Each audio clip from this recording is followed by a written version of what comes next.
Welcome back to the Traumacast, a podcast where women talk about their trauma. Now, Brandy, you actually mentioned that you had some trauma on the way here? Yeah, I was coming in on the elevator and I was bumped. That does sound traumatic. You know, to be honest, I've just dealt with so much trauma in my life that sometimes I don't realize when an event is traumatic. Now, I can sense that you're repressing the trauma associated with the bumping, but at some point you're going to have to explore that trauma in depth if you want to feel whole again. As a child of divorce, I can attest to that. Oh my God, that must have been so traumatic.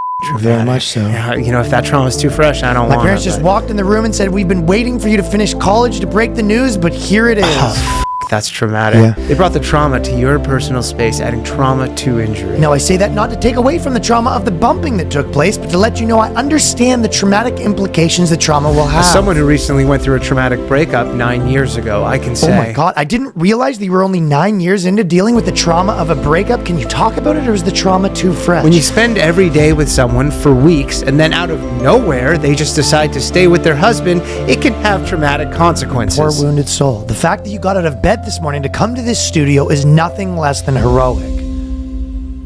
The boys! It's the BOYSCAST. The lads! It's the BOYSCAST. The dudes! Prepare yourself for BOYSCAST. The bros! It's the BOYSCAST. The homies! It's the BOYSCASt. The dudes! Experience the BOYSCAST. The boys! Cast! We are here at the BOYSCAST with Dr. Mike Israetel. Huge guest. Did I say that wrong? No, you said it perfectly. Oh, that well. was a look like I messed it It's up. just like I just hate myself, so I'm like, oh, that guy. A guy that big looking at you like you messed something up. You don't want that coming at you. No. And we just finished, we have an episode of the patreon.com/theboyscast where we went through everything. But, so there's a whole bunch of stuff. Danny started it off before camera talking about gangbangs, but... We're well on our way. Yeah. If anybody hasn't checked it out, check out her name's on Twitter, Aella, A-E-L-L-A, I believe, and she had a birthday gangbang, which she documented like a data scientist would. It's pretty fascinating stuff. In real life, the dudes that are showing up to the gangbang, you know, it's not this guy. I didn't pass the STD test, Yeah, to you be didn't pass- completely honest, fellas. I stood in line for an hour. It's such fucking bullshit. Well, One of me. that's what I said. She has it all mapped out, and she's like 1,600 applied. And it got whittled down to 43, so it was tough to get through. It's not like, I'm sure a lot of creepy dudes apply and then they didn't even get to that. Like, you know how bad it is if you don't get to the STD test?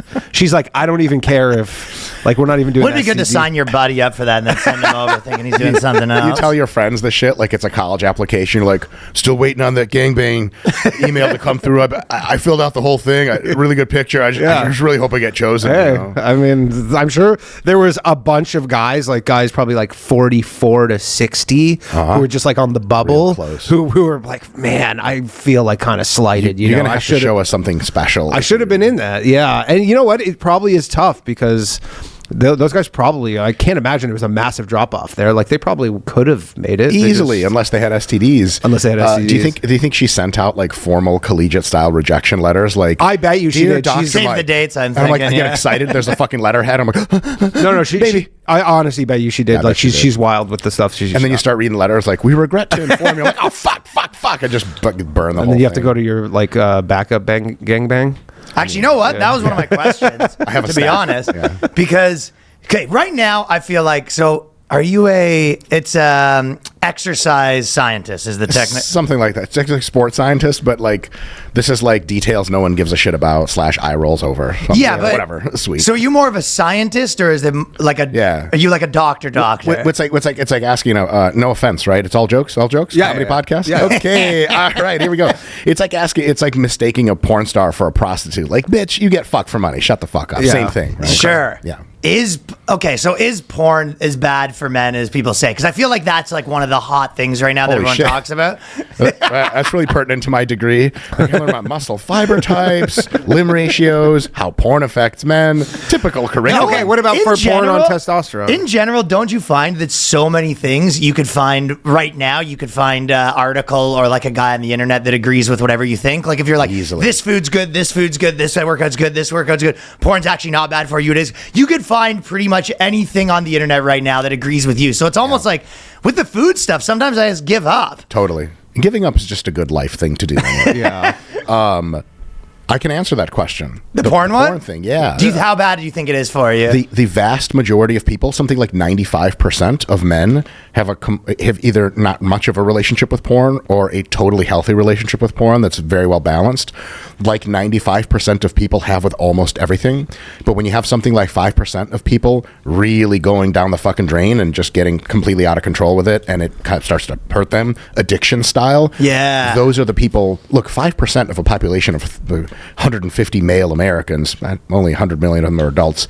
In any case, it's a fuckload of people. Yeah. So there's going to be millions of people on the internet, quite literally, being like, porn fucking destroyed my life, dude. My fucking wife left me. I can't see my kids anymore. And it's a real story. I guess that's the internet in general, because edge cases, there's enough of them to always have like a big conglomerate. How many people go on the internet to tell people that porn fucked them up? A ton, because they want to fucking talk about it. How many people go on the internet to be like, nah, porn's cool, whatever. Like, fellas, real talk, not anyone wants to hear this. I fucking jack off to porn.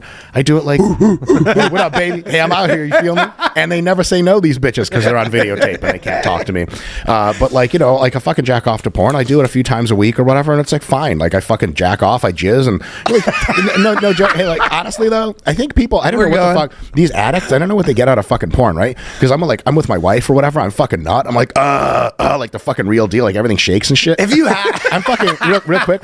I jack off in my fucking hand with my VR goggles on for porn, and I'm like, yeah, you know, like goggle guy, 7-Eleven. How do you get addicted to porn? It's just not that great. I fucking jizz, and I'm like, time to take a shower, go to sleep, and be pathetic again. Like it's not exactly some addictive shit, but I guess some guys. I guess some people just Is it bad? Does it affect anything. testosterone or anything like that? Like if you like, I know, aren't there like some athletes who will like not jack off? Yeah, like because they're Ever. like.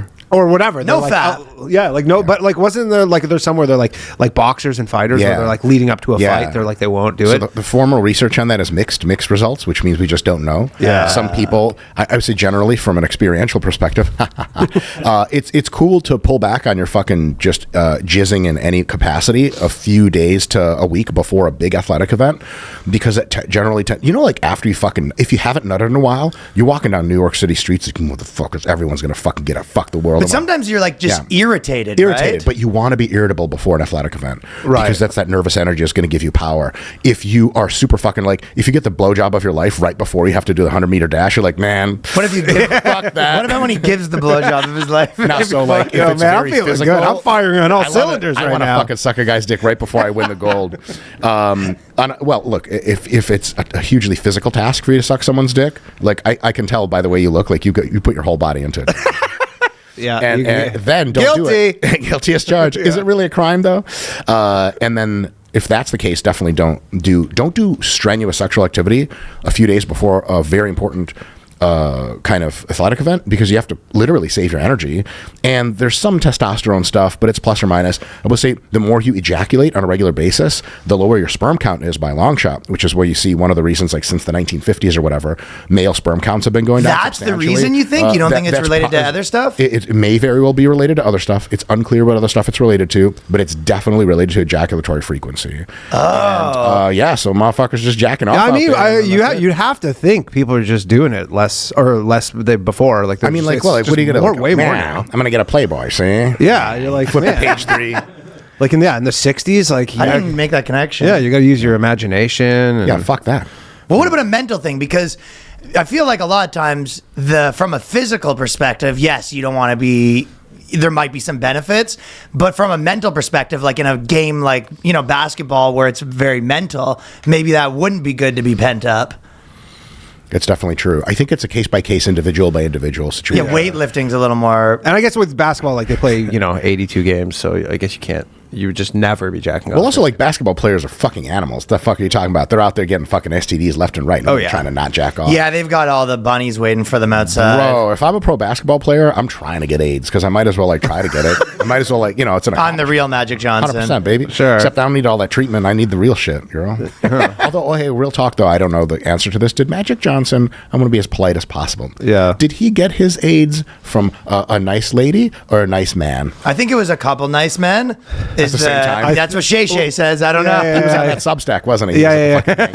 Yeah, it depends who you ask. The TV show that was just the Winning Time or whatever on HBO. That was a very good show, actually. It just got canceled. But What an endorsement. Yeah, no, it was really good. It was one of those shows where you could tell the budget to make it was like insane. So it just kind of they did 2 seasons. They're like, we can't keep going unless this show's like way bigger. But I think in the show they make it out that it was from women because he was just like a crazy sexaholic. Like, I mean, he was the odds of a straight guy getting AIDS from sex is like insanely low. Yeah. There was a stat that National Geographic posted back in the day where they said a straight white man getting AIDS is statistically impossible. Ooh. Yeah. Isn't that crazy? Statistically impossible, I would never in a million years say. So National Geographic was saying it. Well, fuck National. Fuck whoever the editor was. I'm smarter. I'm Dr. Mike. No, wait. I'm having a panic attack again. It is highly unlikely. Also, another fun fact that we probably should be saying out loud. This is not a joke. This is for real. Yeah. Last I checked, your probability of getting AIDS from a woman who you have vaginal sex with, who has confirmed and currently eating her alive AIDS, is if you do it with no condom, is 1 out of 343. So like you could fuck 342 bitches with AIDS straight up, and like you're like, yeah, still like roughly a 1-to-1 chance you get it. Yeah, so that's kind of like, I always thought, based on the way we're all roughly the same age, I guess. We came up in school, bro. They told you sniffed AIDS, you're gonna fucking die. You look at someone with AIDS, you're for sure dead. You get your dick out, you're done. Don't you remember the Eddie Murphy, the Delirious or whatever, where he's like, you go play tennis with the guy and you just drop dead. Yeah, you shake his hand, get some AIDS on it or whatever. And then Fuck yeah. So when I learned that it was exceedingly unlikely, still my Ashkenazi Judaism was like, hi, I'm never having sex without a condom. Hi. Yeah. But because I use condoms when I jack off too. Nice. Never can be too safe, fellas. All right, well, good to know. So I know that the big reason people do the nofap is one of them is the testosterone, but I feel like, is testosterone like, what's the age that it really starts to dip? Because I feel like I know Chris Williamson, who just did his podcast, he's been talking a lot about how he just doubled his tea, and he said it was like changed the game for him. Mm-hmm. Do you take tea and stuff like that? I'm not supposed to be talking about that. Why is that? Why can't you talk about that? Well, I'm kidding. Sort of. I also put this. I thought that was like in the game. That's like stealing jokes. It's a HIPAA requirement. Stealing jokes. Stealing jokes is all good. Plus, I'm Jewish. Our idea of what stealing is intellectually is like. I found it first. It's loaned. I'll get it back to you. Get the joke back to you. I have previously been, also politically correct version, on a significant amount of enhancement. So the amount of testosterone that's in my body is like 10 times the normal amount a man's supposed to have. So the residual effects from steroids? Yes, I injected earlier this morning. Oh. Just coursing through your veins.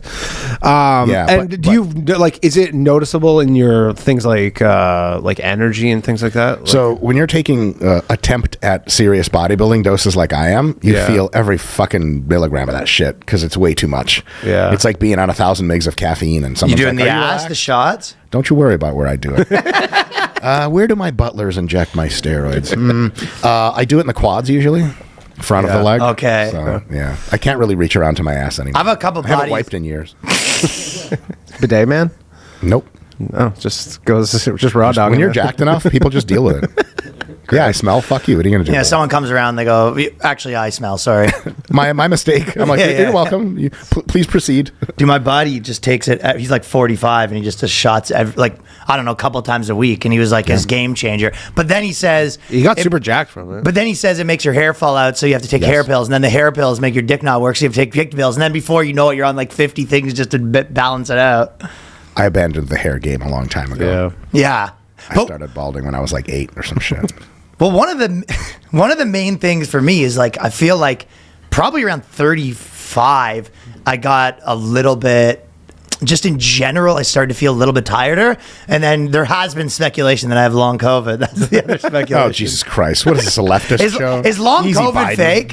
No, I don't know. I'm not up to date. My wife, it's official. We can pretty much treat the COVID like the flu. Here's the guide, Wall Street Journal. So they finally came out. Super reputable, yeah. So I think I'm not aware of the literature on long COVID currently. I do know that it's likely that long COVID is a thing that affects some people. I also know that it's probably exaggerated by an order of magnitude by the kind of insane leftists that think that we should shut down the entire economy again until COVID's totally gone.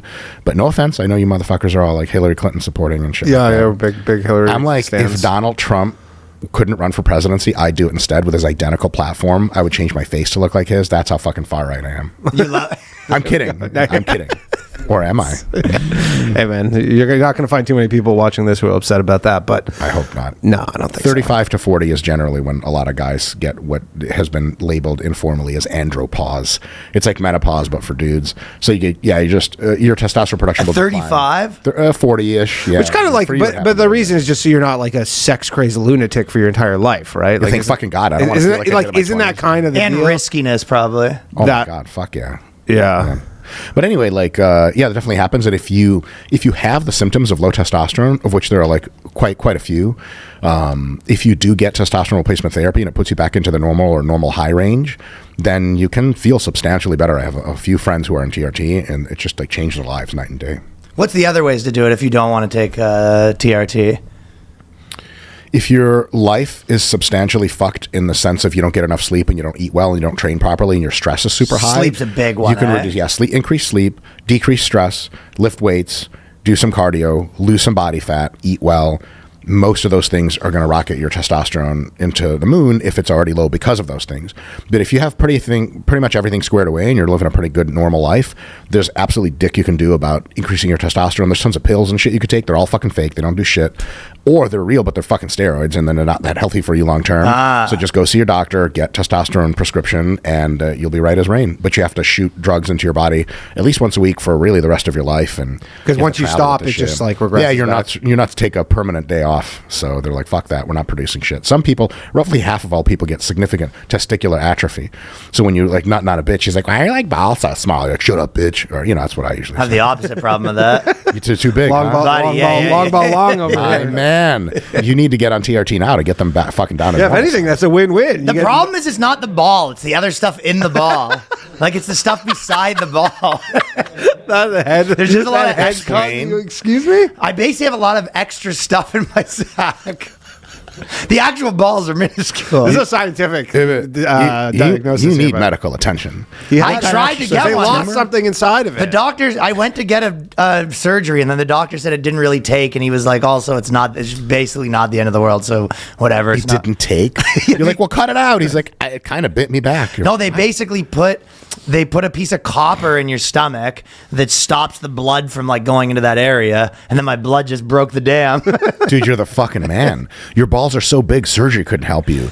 You need to talk to. It's not the biggest. That's a pickup line. Probably the biggest problem with it is if you're fucking soft, it makes your dick look smaller because you have a big ball, and then you have to tell the girls long balls. Bro, dude, here's the thing. I got to rant on this really quick, if it's okay. yeah, of course. Yes, sir. Your dick soft is so fucking irrelevant. I know. Once a bitch sees my soft dick, I already closed that dumb bitch. Game over. You're at the hotel with me. You're tied up. You're fucking screaming for help. That's my usual way to do it. And who gives a shit? Like, Boyfriend's in the closet with the camera. you know what I'm saying? Yeah. But it's like either I get hard or I just politely excuse myself and probably leave you tied up in the bed. Right. But it's trippy like when guys are like tripping over how small their soft dick is. I'm like, who's judging that motherfucker? You do showing get bitches your judged, soft though. dick? Fuck, Like- by who?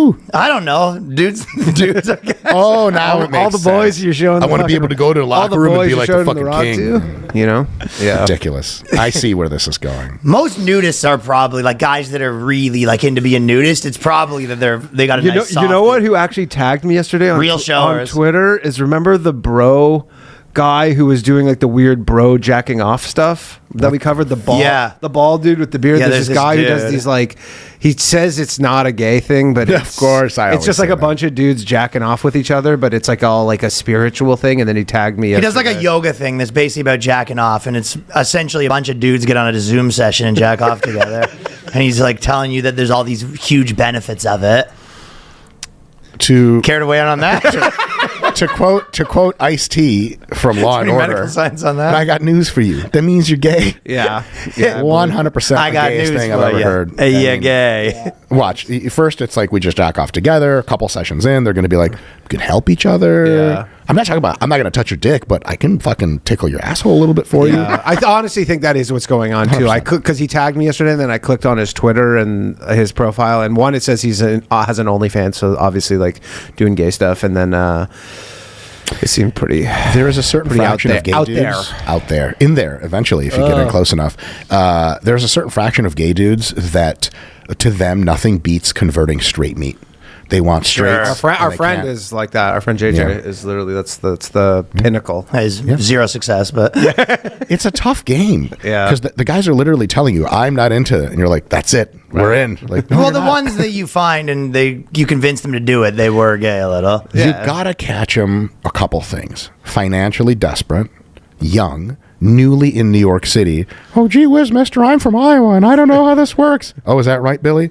Why don't you come in here and get this job promotion? Well, I've never done this before. Shut the fuck up. And then you pull their head into your cock, etc. I've never think done it that's to what they anyone. do, Sure, yeah. sure, That's but what I've I've thought heard. about it a lot. If you were needing to. Yeah, like you want to get that big TV production job, assistant job, and well, your producer's gay and into straights, and you're an innocent boy from Nebraska or some shit. You're getting it. I mean, consensually, Sure. but you're gonna get it.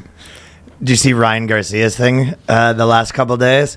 Basically, Ryan Garcia said that He's having like a Kanye level mental. I don't know. Really so Hey, fun. Dude, you see his? Hey, I don't know. Okay, let me. Did you He's see his just last? waking up to the reality of the world, maybe. Okay, here's his last tweet. Oh, just so you can. I'll say you find it, use and I'll it, say yeah. the gist of it. He basically posted. He was on a like a Twitter Spaces with Andrew Tate and a bunch of these other people, and he basically said he was taken by a bunch of elites to Bohemian Grove, and What then the fuck is Bohemian Grove? Bohemian Grove. where all the like. as globe- if he doesn't know. Yeah, sure, pal. It's all where the global elites go, and they like. Oh, they, my like, friends. Yeah, they like burn like effigies of like giant owls and stuff, and it's like.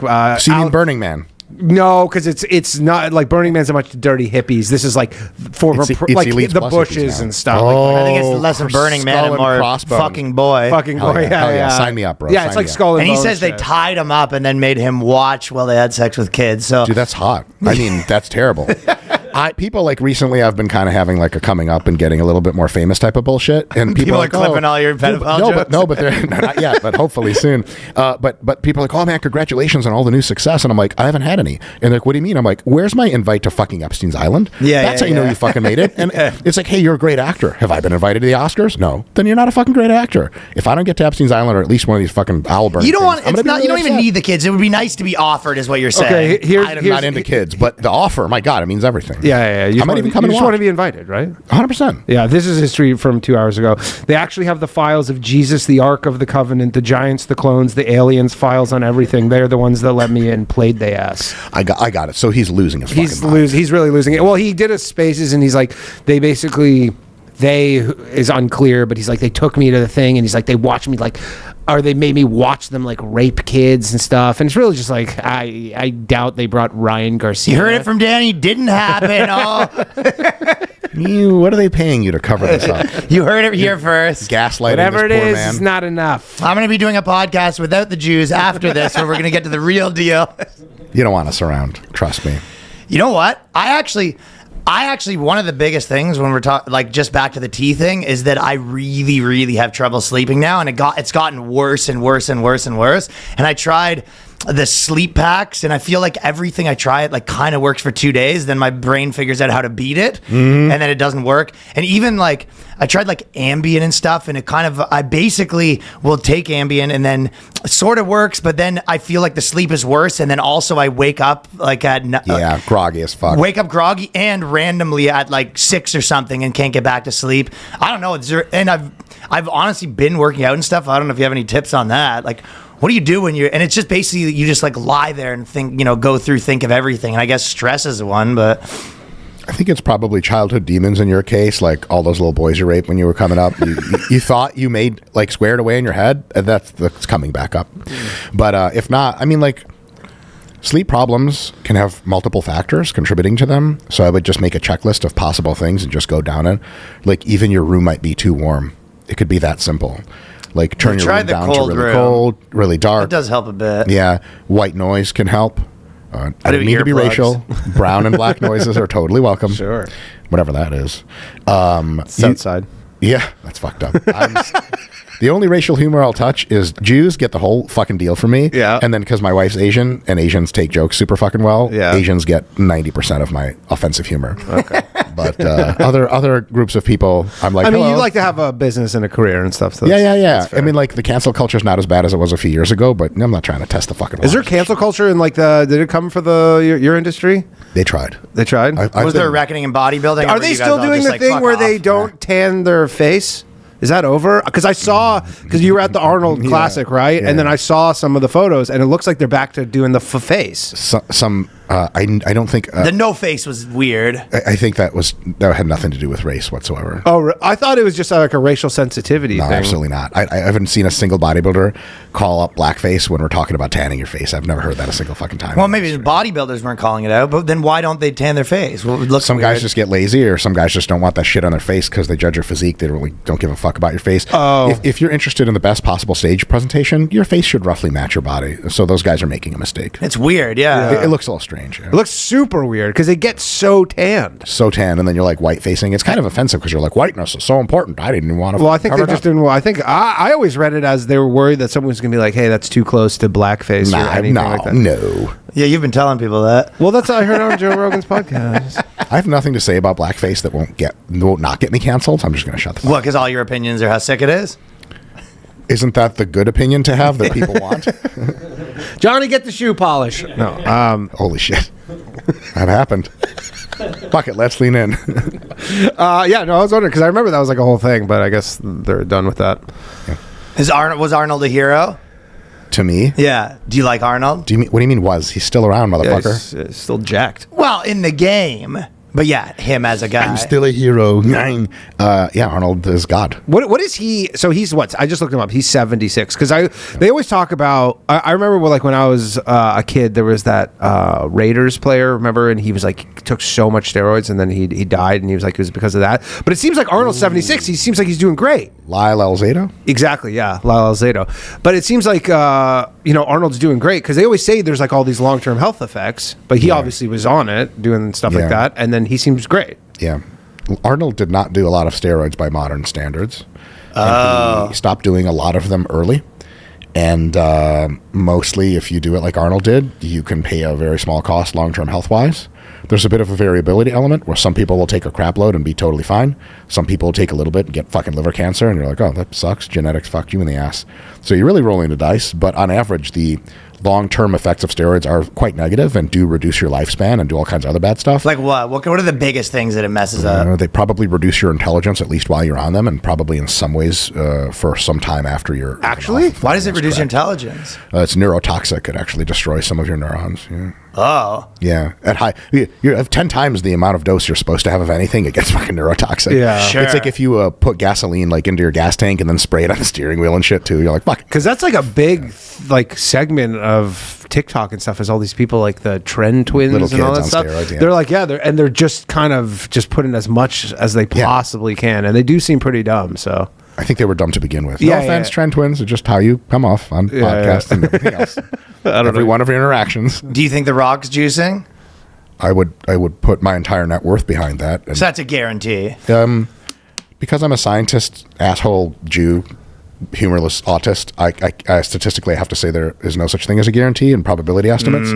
But the probability of it is like, very high, exceedingly I mean, he high. looks better now than he did 20 years ago. So on the one hand, yeah, for sure. And so he also he has scars from gynecomastia removal surgery on his nipples, which is some shit that happens. On gear, you get gyno little bitch tits. I think they're hot. I love it on guys. I mean girls. What? You guys know when there's like a pit bull mommy, like a dog, and she's feral and she's got little bitch tits. Like that's hot, right? Yeah, like when you go to like a island country, normally they're kind of They're on the streets and always just stuff. on the And I'm like, streets I'm not running like a around. dog guy, but that's fucking hot. Bitch has like 8 titties and shit. What's up, girl? That's just you. Okay. What do you think the biggest thing that dudes screw up right now, like that are, kind of 25 to 40, like whether that be like eating, or Meeting the wrong woman. Next question. Is that it? I'm kidding. Well, sorry, please finish your. My wife's in the other room.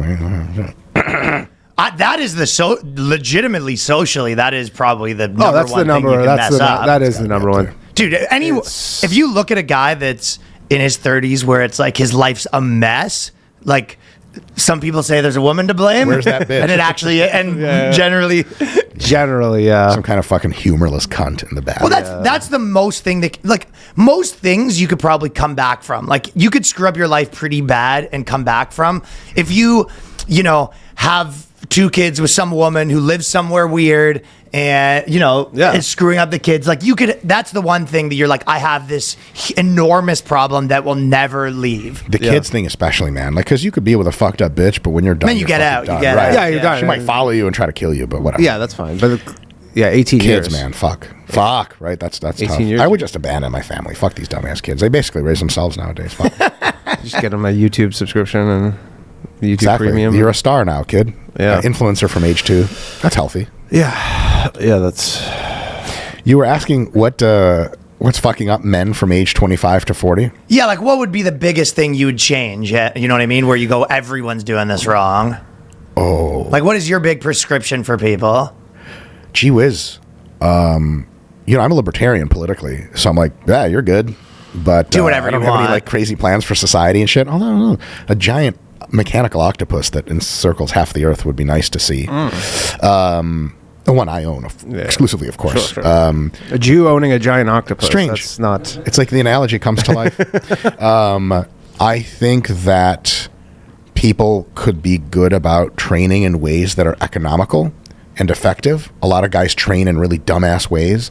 A lot of people have stated goals of like, I want to look hot and feel good. And then they're training, you look at it, and you're like, why are you still doing power cleans from high school football, you dumb motherfucker? What's a power clan? Exactly.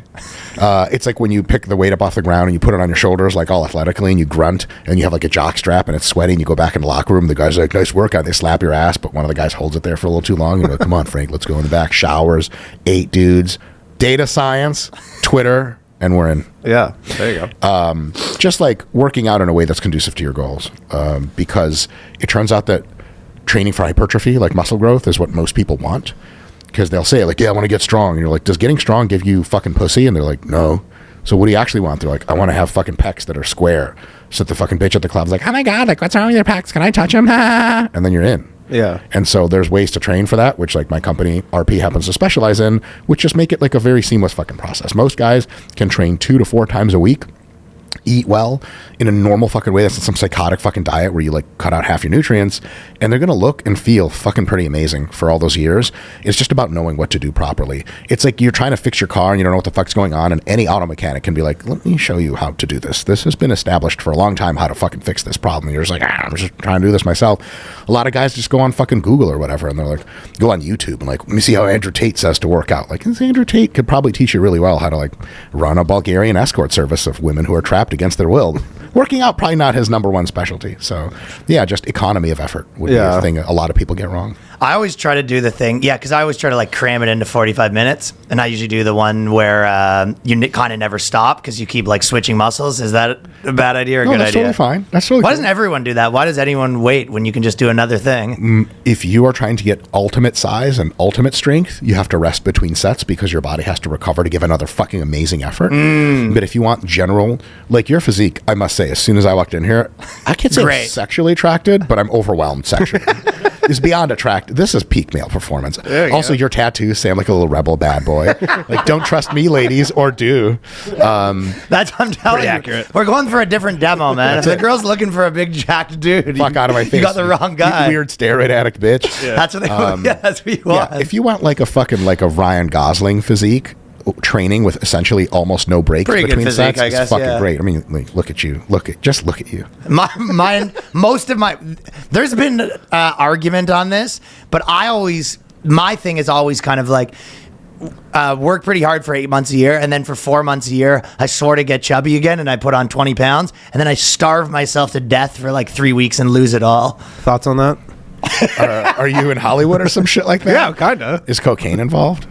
No, Thank God. basically I just eat like one meal a day for like a month, and then I lose all the weight. Because this is my thoughts on it, is that eating like 400 calories less every day just seems like so hard. But like when I make it a thing and I'm like kind of like, no, I'm just eating way less, it's like easier for me to do that really hard for a month than kind of always. Yeah, it's an effective strategy, but the effect you get out of it is like, you end up losing quite a bit of muscle probably, or at least not retaining the muscle you could have. So at the end of that process, you'll be just like sort of skinny and not a fat piece of shit with Trim titties down, anymore. bulk up though. Right, but we have to train hard the entire time for that process for it to work, and the trim down part when bodybuilders do it is a 500 calorie deficit. It's not a 1500 calorie deficit like you're doing. So if at the end of that like cutting process, Probably 1,000 calorie deficit. all right, whatever it is, whatever you tell yourself at night before you fall asleep, or don't in your case. If you did a more fine-tuned job at the end of that cutting process, you could look like a total fucking sex machine, like just unbelievable, like women just begging for cock type of thing. Right now, and you're hot. I'll tell you what, I've never noticed. I think it's in different circles, but in my circles, I found getting jacked has never had any effect on girls liking me whatsoever. You're not getting well, laid at that all, being so it said, I've doesn't never got matter, jacked. You've been neither jacked nor laid, so it's kind of irrelevant. Yeah. That being said, In my imagination, I don't need it. that's true. I've never been jacked yet. More jacked, but more trim. Try it. It's nice. Yeah. Fellas, we know that you're looking for premium cuts of meat, deals that are hard to come by at the grocery store, delivered right to your door, and we are talking about Butcherbox. For the fellas, easily find high-quality meat and seafood you can trust, 100% grass-fed beef, free-range organic chicken, pork, raised crate-free, and wild-caught seafood. Humanely raised, no antibiotics, no added hormones. It keeps going. Delivered right to your door. Free shipping. Curated customized box plans. I've been going through all sorts of different meats with the Butcherbox, especially when it was barbecuing season. Oh, yes, sir. Yes, sir. Yes, sir. Yes, sir. I've been, we had the seafood, but I also been big on the chicken. They got pork chops, you name Chicken's it. great. Chicken and the pork chop's great. They're not messing around over at Butcherbox. I've been on the box. I got my family on the box, actually. So you get less trips to the grocery stores, curated tips and recipes. Eat better this year with the best meat and seafood on the planet delivered right to your door. Butcherbox is offering our listeners their choice of a weeknight meal essential: 3 pounds of chicken thighs, 2 pounds of ground beef, or 1 pound of premium steak tips for free in every order for a whole year. Plus, you get $20 off your first order. Sign up today at butcherbox.com/boyscast. Use the code boyscast to choose your free offer and get $20 off. Boys, taking care of your health isn't always easy, but that's why AG1 makes it simple. I have been on AG1 for, I would say, 3 years right now. Yeah. It's getting up there. I take it every single day. This is one thing that you know you can do. You know, you don't have to deal with multivitamins. You don't have to deal with 5 different things. None of it. AG1 is one thing you can do for your body. Just 1 scoop mixed in water once a day, every day. Makes you feel great, energized, focused, nourished, strong, ready to take on the day. That's because each serving of AG1 delivers your daily dose of vitamins, minerals, pre and probiotics, and more. It's a powerful, healthy habit, and it's also powerfully simple. Not only is AG1 the first thing that I drink every morning, it is also recommended for optimal nutrient absorption. Fill up the shaker with extra cold water, add 1 scoop of AG1, shake it up, and I'm ready to go. If I'm running short on time, I can't mix the AG1 before heading out. You can grab a travel pack, pop it in your pocket. Each one is an individual serving of AG1 that's easy to mix on the go, helping to ensure I get my daily nutrients no matter what. Sometimes JJ will have his AG1. He'll bring it in here and make a huge mess. I brought them with me in Phoenix this weekend. Yeah, I just think it's funny. JJ makes such a huge mess with his every time. It's everything. Hey guys, It's disgusting. And then he eats like his pills out of the bag. He has like a bag of pills, and then he's like, just the way he eats it. you want to be more of a normal human like me and Danny, where you just bring 5 packs, put them in your backpack, put them in a cup or a bottle without, spraying the entire room with everything you're doing. Sure. If there's one product I recommend to elevate your health, it's AG1. That's why we've partnered with them for so long. So if you want to take ownership of your health, start with AG1. Try AG1 and get a free 1-year supply of vitamin D3 plus K2 and 5 free AG1 travel packs with your first purchase exclusively at drinkag1.com/boyscast. That's drinkag1.com/boyscast and check it out. Why do you find that like ab stuff is kind of unless you're going really hard, it's like almost futile, and really it's just like how much fat you have there? Almost exactly the case. Yes. That's 100. That is Very well true. put. Yes. Almost futile. Nearly futile. Do you ever because see people who have like the fake ab implants? Never in real life. Those are wild. I don't know if I've ever seen it in real life, but you see it on like the internet. Like these girls Yeah. get like literally like, Yeah. or guys too. Guys, like the guys. What yeah. is it? I mean, I think it's silicone in most just like cases. It's like silicone? little titties in your abs. What's up, girl? You got 8 titties? I'm down. But if you touch it, the they're dog soft? story earlier.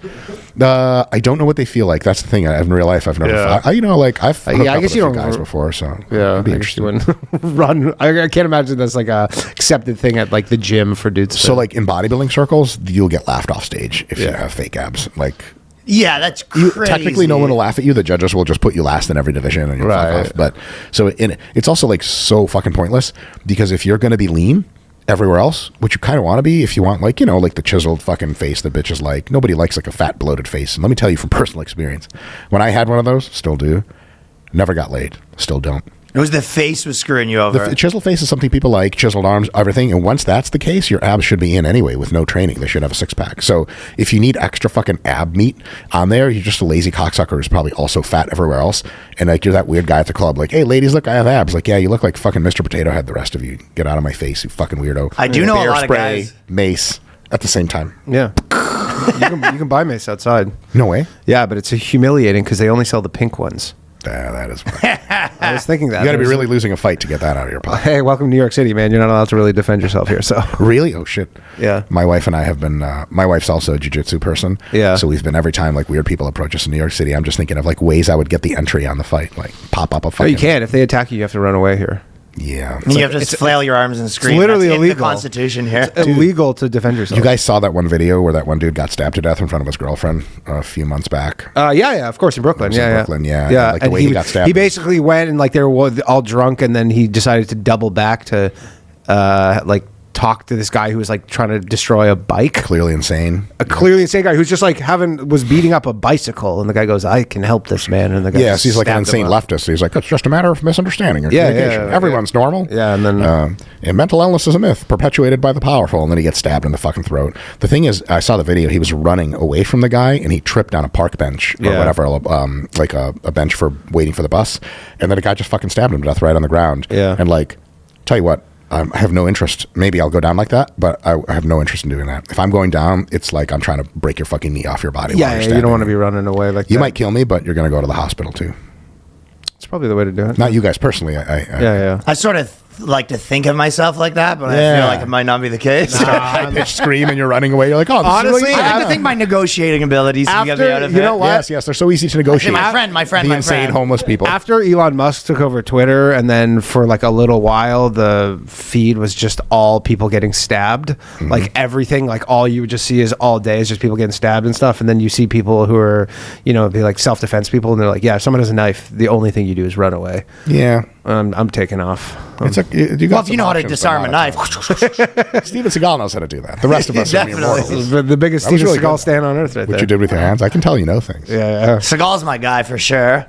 He's daddy. He's Why'd he get so fat? Because he doesn't give a fuck. Why would you give a fuck if you were already the man? I don't know, especially once you get into because it's kind of like, I feel like once you get into fitness and that's kind of like your thing, you don't leave it usually, you know? Steven Seagal was never into fitness. He was Yeah. an actor. Oh, he was pretty jacked at one point. No, he wasn't. He was just skinny. With He his was little tall. He's like 6'6". To me, he had the ideal body. Skinny. with a little pot belly, with a ponytail. Actually, yeah. He's now getting that you're jacked saying for it. men. Do men like jacked? You know how people always say that you're getting jacked for men, not ladies? Oh, yeah.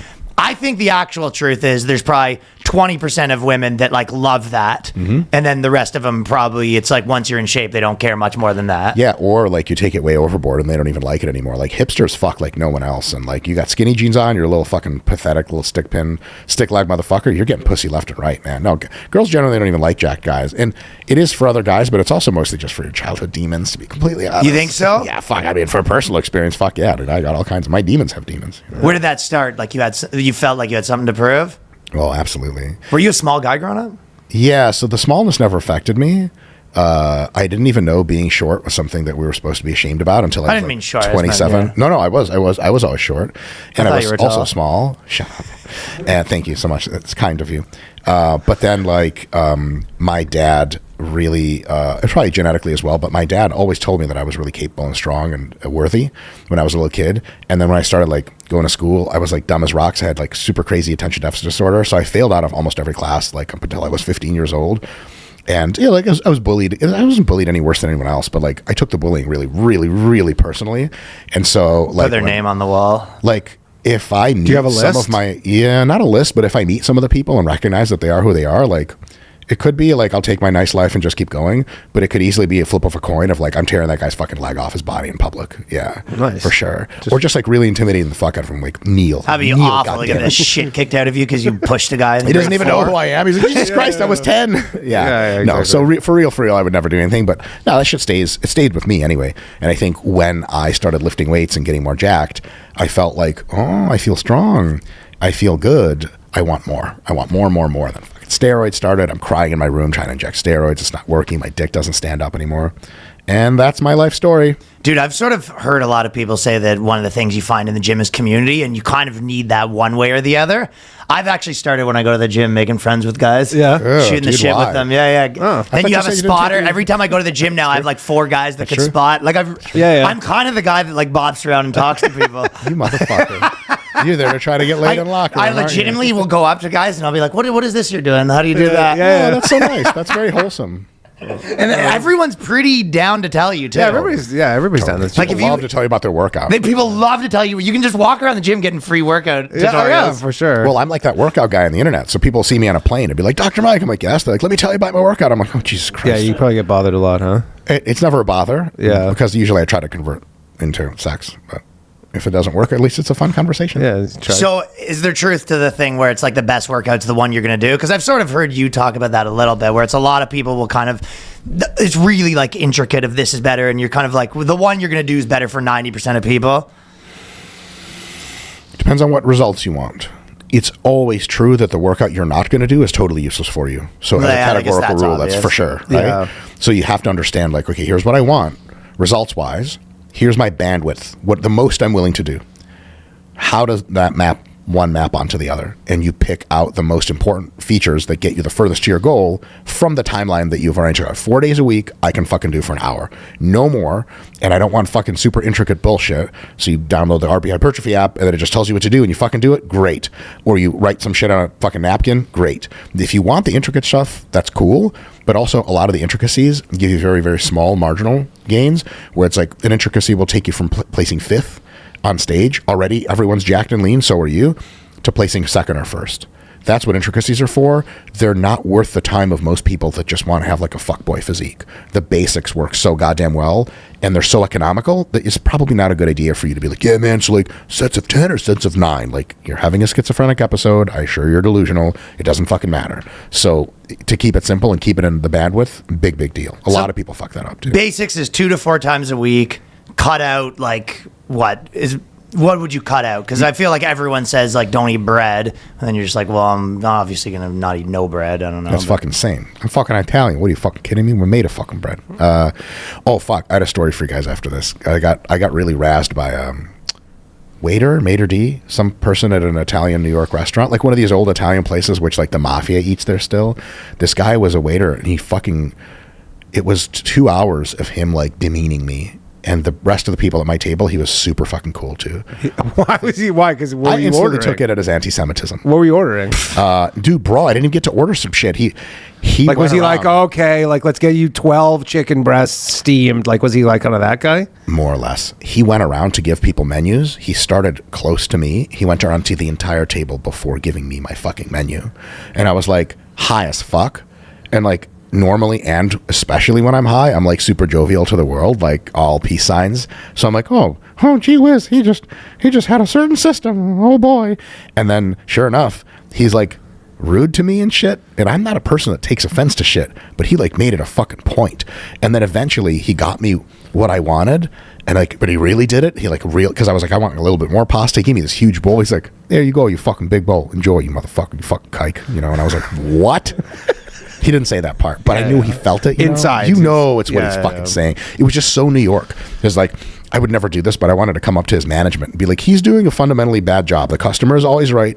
It's fucking 2024. You wanted to Karen This isn't him. 1958. Oh, yeah, dude, I fucking spiked my hair blonde in the bathroom. I was going to fire his dumbass. Do you ever just order, like, are you always like ordering crazy stuff like that? Like, Not always, but every now and Yeah, again. I'm more than I am an eater, like a bodybuilding eater. I'm also a fucking weird picky eater. Oh. So if like onions touch something, I can't have it. yeah. It's fucking weird. I'm like a child, like a gigantic. You just order noodles and stupid butter? child.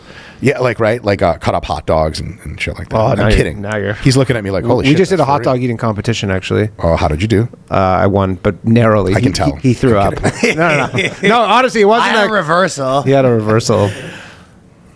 How many did you get to? He got to How many do you think? 8. Oh, yeah. All right. I How got many 8 hot in dogs? 10 Eight I minutes. in 10 puked on my minutes. 8th. It's really gross. How much did you do? I'm probably 5, and that's the most I'll be. It's hard. it's hard. Hot dogs are just fundamentally not that tasty. Oh, I love hot dogs. No way. I No, get well, it. that wasn't the issue on my end. Yeah. It's just hard to get them down. Ha, that's what Do you we? said. Do you stretch a lot? No, because Do you I need- train for I've been really, saying that stretching's bullshit. my man. I've had this argument with so many people. Because here's the thing: the older I'm 40 now, and like I do obviously. I mean, obviously, the older you get, I feel like you get banged up a little easier sometimes here and there. Also, your degree of flexibility reduces as you age. Right, but can he used to be able to stretching- get the legs behind his head every day. Yeah, just really pin him behind the ears, But can stretching like alleviate that? Like the Yes, stretching will enhance your flexibility. But for me, I train to such an extreme range of motion. Like if I squat, I'm squatting till my fucking sphincter touches the fucking ground. Like I do this trick. So It's not really a everything you trick. do I is can pick up a stretching. penny with my asshole. Bloop. So everything I'm doing in the gym is basically extreme stretching. So my flexibility is totally good enough for everyday life. And the only flexibility problems I have is because physical parts of mine are too large. So like if I can't reach much over my head, I can't touch my own bicep on one hand because I'm just so jacked at this point. The shit's physically in the way. Oh, Yeah, that's this cool. is as You far as can't it do goes. that? This is literally as far as Can you it goes. touch your shoulder? No. Like I can if I. That's wild. It used to be. Nope, pretty nope, jacked, not though. anymore. Yeah, it's all right. Yeah, it's not even a problem. So what I would say for most people is if you train in the gym through a full range of motion, you don't need to stretch. If you like to stretch, get high, fucking put on some fucking yoga music, stretch. It fucking feels great. But if you want flexibility enhancement, Doesn't feel great. it fucking sucks. See, fuck that. That's why I don't like stretching. the worst. I start stretching, I'm like, this just hurts more. Fuck this. Yeah. So, but if you really like stretching, you want to get more flexible, amazing. I think a lot of people seem to get into this holistic bullshit, which a lot of people get into, where they're like, there's all kinds of shit in science that it does what it does, right? Stretching will improve your flexibility. What else stretching does, unless it relaxes you and you like the activity, then it reduces stress. If it's just something you're doing because you think you have to have it, it's by no means clear it has all these other crazy benefits. But some people into like, it's super big in New York City, like hippie adjacent, sort of like, oh my God, like I love going off Paltrow and I drink all these fucking supplements. They'll be like, you have to stretch. And Yeah. you're like, why, Karen? And they're like, because that's like for the body and like the fascicle, some fucking science term she heard. And you're like, stretching is great for one thing, and that's getting you more flexible. Yeah, it seems like a lot of people that have too much time on their hands. Right, Maybe make them a bitch, little why the fuck do you busier. need to get that flexible? I actually had a negative stretching thing where I was when I was like running, and then I had like a hip flexor. Like my hip flexor was like a little tight, so then I was like really stretching it out, and then I like basically overstretched it and made it worse. Yeah, it's too much But it felt so good to stretch it out because it was tight, and then I would like really go like really deep stretching it, Yeah. and then I ended up making it so much. Like I went to a PT, and he's like, "Yeah, you made it worse by stretching." You're Jewish, right? Unfortunately, Yeah, same here. I just could have saved you all that if I was your PT. I was like, oh, Polishuk, right? Yeah. Yeah, physical activity is just not going to melt. I used to train clients in New York City, and there a lot of them were fucking rich Jews, and they're like, "Oh, my hip, I've got bursitis in my knees." I'm like, they're like, "What do I do?" I'm like, "Reverse time and don't be a fucking Ashkenazi Jew." They're just designed to be fucking fragile. Like, Yeah. I have friends who are 19. They're like, "Oh, I've got bursitis in my hip." I'm like, how the fuck is that possible? yeah. So, what about walking backwards on the treadmill? That's a big debate Definitely that we've had. less efficient than walking forward. Yeah. Good way to fall on your ass. Well, the knees over toes guy. There's a lot of guys that are pushing this as like the secret. I mean, I'll tell you, you would have never seen it in a gym like 5 years ago, and now like even the gym I go to in Brooklyn, you're like, people, Oh, you go to a gym in Brooklyn. My God. Well, that I live must in be Brooklyn. So, oh God. it's a nice gym actually. It's pretty solid. How many hipster? Am I allowed to say sluts? Is that okay? to say? No, it's not. Honestly, it's not. It's not really like a hipster place. There are a couple. There's one guy who has a haircut where it literally looks like he just grabbed like a buzzer thing and just like he does it himself, and My it's stripes man. with a mullet. Oh my God, he's like. But he like cuts his own hair, and like that's like his shtick cool now. kind of thing. But I don't like going to hipster gyms unless there's like fucking hipster bitches. Like no offense to you because you have one of these, like a little fucking ring in the nose and shit like that. There's enough rings on your face and you're 100% giving out blowjobs. Fact. Yeah. I took 2 out. That's why I used to have more. You sick fuck. How many blowjobs have you given? Well, I took 1 out every time I gave one, and I have 1 more blowjob. The retirement plan. Just offloading on blowjobs. I forgot your question The entirely. walking backwards, does Walking it do backwards. anything for your knees? So in a certain context with certain kinds of irritations in the knees, walking backwards can get you used to certain movements and kind of strengthen certain structures that can reduce that pain. It's insanely context dependent. For most people, just lifting hard through a full range of motion and being generally physically active, like walking around every now and again. New York, it's easy because you get a ton of steps doing everything, is about as good as it gets. So no, walking backwards is not a panacea. It's very, for very specific instances, it's going to solve very specific problems. Other than that, it's just like an insane waste of your time. Feels like so many things like become like that, where it's like probably good for one instance, and then it just becomes like a trend. Sure, and somebody famous talks about it, so everybody's like, oh my God. Like, one of the number one problems in fitness is people are always looking for hacks. It's not so much of a problem. I'm kind of like that too. Right, because you are a fucking hack. They're just like... people are looking for shortcuts, which is dope because that's what progress is all about. Like, why do we have all this technology? Because like we're tired of fucking dealing with yaks and shit and farming, so we made technology to make it easier. And it's so the spirit of trying to make shit easier and get more bang for your buck, like one simple trick to fix it all. I love that spirit. That's the right spirit to have. But people end up like pretending they got to that answer by just interpolating like, oh, this is a thing that works. Like it's like a light bulb that doesn't work. You're like, see, electricity, like, but it's not on.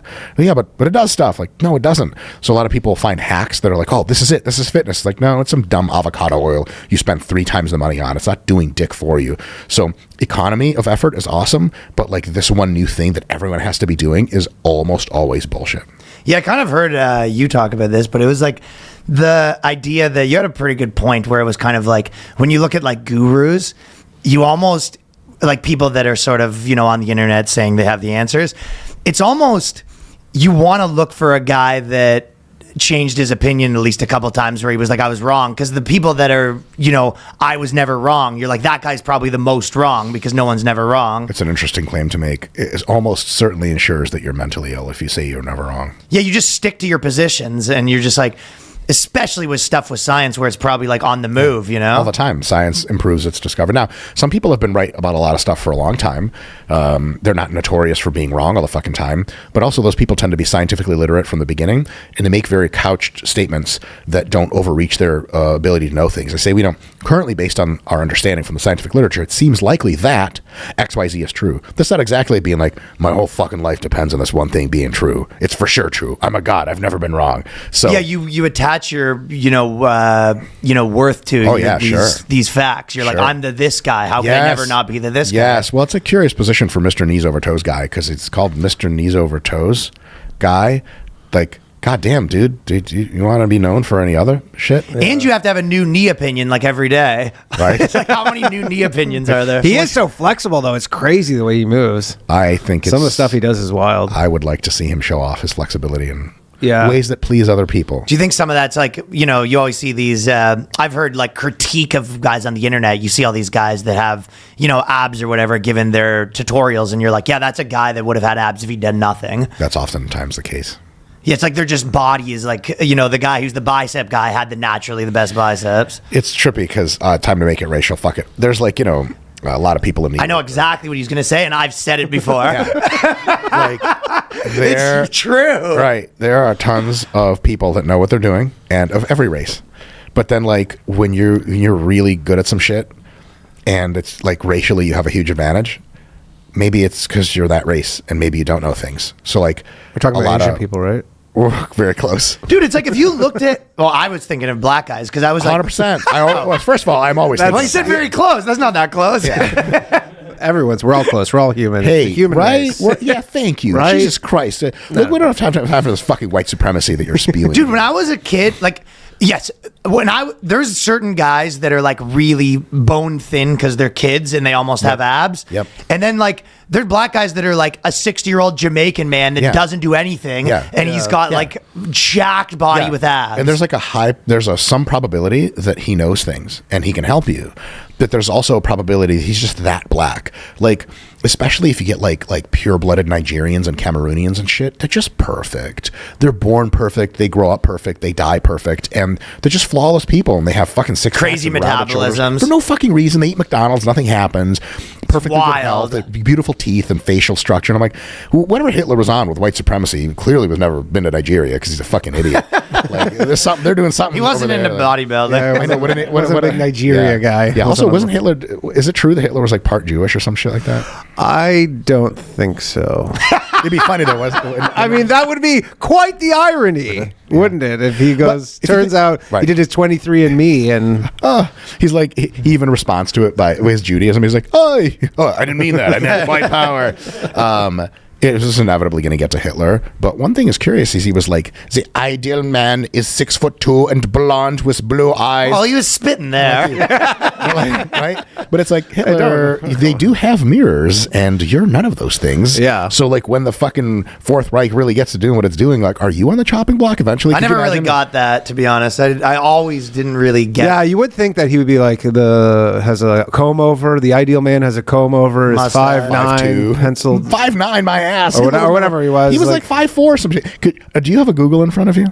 Yeah, You guys have like a Joe How Rogan tall was Google. he? Fucking how tall was Hitler? It may be difficult to get this information, but yeah. Actually, 5'9". that's fucking bullshit. Good guess. These are like NBA stats. Yeah, of course. Yeah, Is yeah, Mark I'm Wahlberg 5'9" too, juicing? fellas. Exactly. Is Mark Wahlberg juicing? Feet don't touch the ground when he's on a fucking late night He's, show. he's adorable. Also, fun fact, if this is easily Googleable, Mark Wahlberg has had numerous instances in his life, especially when he was younger, of like insanely virulent, violent racism. Yeah, he had a thing. He Yeah, the one he thing. blinded. It's fucking wild. How the fuck is he not canceled? He almost went to jail. Oh, he sort of, yeah. He Well, because he stopped the terrorists on 9/11. We need heroes like Mark. Yeah, in our that society. was his thing, right? He stopped them. So That's another thing, guys like his size. It's kind of even faces like, a lot of the biggest actors are small that are male, good looking, because it's easier to be good looking when you're small. Is that true? I think so. I think this Is is this my, something maybe you my tell small theory. people to make them feel nice about them? Well, no, and then the opposite. So on camera, like, okay, if you meet a guy that's like 7 feet tall, I'm trying to suck his dick. You're trying to suck his dick Standing. first, but then the second thing you'll notice, the chances of like both his ears being symmetrical and his nose being symmetrical is like very low. He's like Lurch or something. It's fucked up. Yeah, it's Right. like, Yeah, that makes I think sense. the bigger you are, the more Yeah. things become unsymmetrical. It's because a Orlando little Bloom. symmetrical, a little bit is a lot, Yeah. right? On a huge guy. Orlando Bloom. Tiny. Wonderful. Yeah, it's Lord of the Rings guy. think you're better Is looking. he small? He looks fucking small in the movies. That's all I'm going to say. How tall is Orlando Bloom? I would have guessed him to be tall, but you can never. The thing is, you can never actually tell with movies because it just Can't. yeah. 5'11". Okay. I don't know. I'd still fucking Jesus Christ. Like, listen, fellas, I've said this on a lot of podcasts. I may be in the conversation for one of the top 20 straightest men that has ever lived. But if you were like, hey, go make out with Orlando Bloom right now, you'll see me run real fast. Yeah, that doesn't put you in my top 20, but Well, your top 20 is all fucking white supremacists, anti-gay, fucking whatever. I don't know, kind just- of people you deal with. yeah. Is metabolism? Is that because you were saying something about metabolism before? Is there any like people say I have fast metabolism, slow metabolisms? Most of that is accounted for by how much physical activity people generally tend to do just by existing. You'll notice that some people, you put them on a plane for 18 hours and they're like, oh, a seat. And they just sit there. Some people are like always doing this. Yeah. And if you're a I'm person doing who gets Kegels the entire time. Le Mans breathing and shit like that, yeah. Yeah. But if some people are just generally more active, and that is the biggest factor for metabolism. For when people say, I have a fast metabolism, they just really move a lot more. So we all have friends that are skinny but quote unquote eat whatever they want. There's two major explanatory factors for that. One is you see them eat one big ass meal, they don't eat anything else the rest of that day, but your fat ass comes home and eats another big ass meal right after. Like, I can't lose weight, how come Jim has abs? And the other thing is they're just more physically active. A smaller component is there absolutely is genetic variability in terms of metabolisms. One of them, interestingly enough, this is from one of my colleagues, Greg Knuckles, who's a real super smart guy in the exercise science world. Him and a colleague of his, I think, wrote a really insightful article about one of the major factors for how fast your metabolism is, everything else being equal, is your organ mass and organ activity. So if you have like your fucking liver and fucking stomach and heart are bigger than average, everyone has different sized organs, even if they're the same size person. Organs are such huge high throughput processing facilities that they can jack up your metabolism substantially. Because they're using Because they're energy. doing shit. Like the rest of you is kind of just fucking sitting around. Like your muscle burns a few calories, more than fat, but not a ton. Your skin mostly just kind of sits there. Especially your fat stores are just kind of, they're just smoking a cig. So if you have a ton of fat, it absolutely adds metabolic burden, but not nearly as much as if you're like, you have big ass liver and kidneys and shit. They fucking really fire you up. So a person of the same size that burns way more calories than you would think, even accounting for their activity, a lot of times they just have a lot of organs. How do you make your organs bigger? Steroids. And not really a joke. Steroids are growth hormone, baby. But Right. then they get so big, your doctor's like, you're going to die. And you're like, I need this doc. You start crying in his office again. Yeah, I need to burn the calories. Yeah. Can you monitor how big, like when you're on like HGH or whatever, like can you monitor the size of your organs? With expensive scanning. You almost can. nobody does it. Yeah, You just kind yeah. of, at some point, you realize I'm going to die soon. You put the fucking needle away. That's my plan anyway. That could be like a fitness trend in the future is organ maxing. Yeah, you get us just a fucking huge kidney and no one knows, but like you eat whatever you want. Yeah. Yeah. Fellas, eating better is easy with Factor's delicious, ready-to-eat meals. Every fresh, never frozen meal is chef-crafted, dietitian approved, ready to go in just 2 minutes. You'll have over 35 options to choose from every week, including Calorie Smart, Protein Plus, Keto. Also, there's more than 60 add-ons to help you stay fueled up and feeling good all day long. So what are you waiting for? Get started today and get after your goals. Now, I personally, I guess I've been doing the Factor meals. Every week they send you new ones. So I've been mixing it up. I was doing Protein Plus, and then now I've been actually mixing it up more. And also, they send you the shakes. The shakes. I mean, the best part about them by far is if you're a guy, gal, you make dinner for yourself. It takes 2 minutes. You gotta fight with the girl. cleanup. She's gonna take too long. She It goes, "What do you just- want?" You go, "You know what?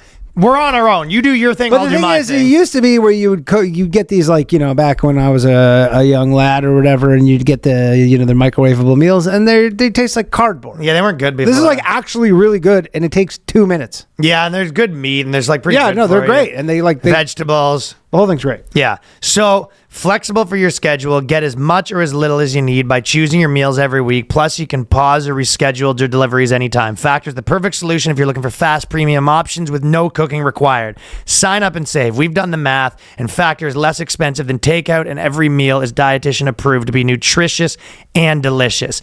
Head to factormeals.com/boyscast50. Use the code boyscast50 to get 50% off. That's boyscast50 at factormeals.com/boyscast50 to get 50% off. Boys, you ever tried to break a bad habit and felt like you're climbing Mount Everest in flip-flops, flipping and flopping around? It's not going to happen. Flipping and flopping. Hipping and hopping. Well, Fume's got a better solution. How about Fume, which is a breath of fresh air? It's not about giving up. It's about switching up. Takes your bad habit and simply makes it better, healthier, a lot more enjoyable. So we all know by now what habit we're talking about. If you haven't tried Fume, give it a try. Innovative, award-winning flavored air device that does just that. Everyone in the comedy scene has been doing them. I've got one. The wood is fun to play with because they made it for fidgeting, because they know that's if you're trying to quit something, that's probably one thing that's better. We've got a bunch of different cores so you can change the flavors. Instead of vapor, Fume uses flavored air. Instead of electronics, Fume is completely natural. And instead of harmful chemicals, Fume uses delicious flavors. Instead of bad, Fume is good. It's a habit you're free to enjoy and makes replacing your bad habit easy. Tastes great, more flavorful than I actually thought, and feels very fresh. Think of refreshing herbal tea. If vapor was compared to sticky soda, Fume flavors would compare to herbal tea. Not as sweet and a lot more natural. Plus, Fume just released a magnetic stand for your Fume, so there's no more losing it around the house. It's built with fidgeting in mind. You can spin your Fume around on it. Start the year off right with the good habit by going to tryfume.com/boyscast and getting the journey pack today. Fume is giving our listeners of the show 10% off when they use my code BOYSCAST to make help starting the good habit that much easier. Well, there was this article that just came out, basically the WHO, and the same thing, the COVID one, where WHO is kind of, they're big on coming out with like an official statement that everyone already knew 4 years ago. Sure. Because they said like COVID's kind of like the flu, and you're just like, everyone's like, yeah, we've been doing that for years. God and then, damn it. And then now they said obesity overtakes hunger is the biggest threat to the world, which essentially anyone that's been living in America, you kind of are like, yeah, probably, I thought that, right? But I think they're saying everywhere. I guess they just cured all those kids with the flies all over them. Do you think it's because there's too many? I think they ate all the flies. They cured whatever condition that was. Yeah. Generalized poverty. Well, they did. They More or less. pretty much abolished like that level Yeah, yeah. of hunger in the world. I think, which think is that's- fucking sweet. It was great. Yeah, it's an amazing It's story. one of the greatest things that's ever happened, and I want to really put a fine point on that. The fact that we're getting to a place where outside of areas with significant like current conflicts, like fucking war makes famine a near guarantee in many cases. Yeah. Outside of that, hunger is really just almost non-existent around the world at this point, and serious malnutrition from hypocaloric condition. And that is the first time in history we can say that. That used to be the condition of almost everyone was like you were teetering on hunger all the fucking time. The fact that we're even like normal people, like if you live in everybody, like, bro, Ireland, so except just a for, like, guy the in king or Ireland that whatever, had a right. job. Exactly. And so now that we can say like, wow, we're really starting to pretty much defeat hunger. Holy fucking shit, let's pat ourselves on the back for that. There's a grandiose accomplishment that to our ancestors would seem like totally fantastic. Like, imagine explaining your daily life to someone who lived in 1750.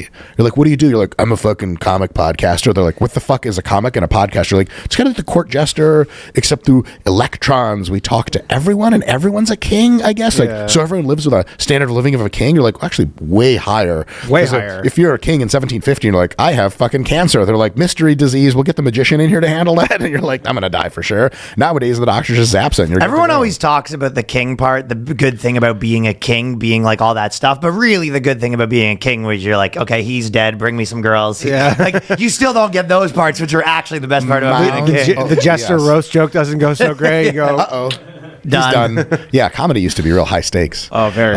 Is it statistically true, as a matter of expected value, that now obesity is more net harmful to the world than hunger? Yes. Definitely. But is it the same kind of moral magnitude of problem? No, because to solve hunger, you need food to come from somewhere you don't know where. It's a hard problem. To end obesity, you just need to put that Snickers bar down, motherfucker. Now, it's easier said than done, but it's a much, even though it's now a bigger problem technically for how many people it toasts, it's a bit of a different problem. It's kind of like how many people, die skydiving is a problem. These are all human beings. They have value. They're wonderful people. But like, What's actionable You kind about of did that solving to it? yourself, Right, right? yeah. So with obesity, the good news is. Just barely trailing obesity is the development of insanely powerful pharmaceutical drugs that allow you to constrain your hunger substantially, and then most of us will never have to deal with obesity anymore because we'll be able to take drugs that Like Ozempic and stuff like that? Ozempic, exactly, Yeah. Ozempic and its related substances. Also, they just started developing drugs with major contracts powered by AI, and in about 3 or 4 years, they're going to start hitting the market and hitting late-stage FDA testing. It's going to be a fucking unreal revolution. They're going to have fucking drugs for everything. They might even be able to make you good-looking.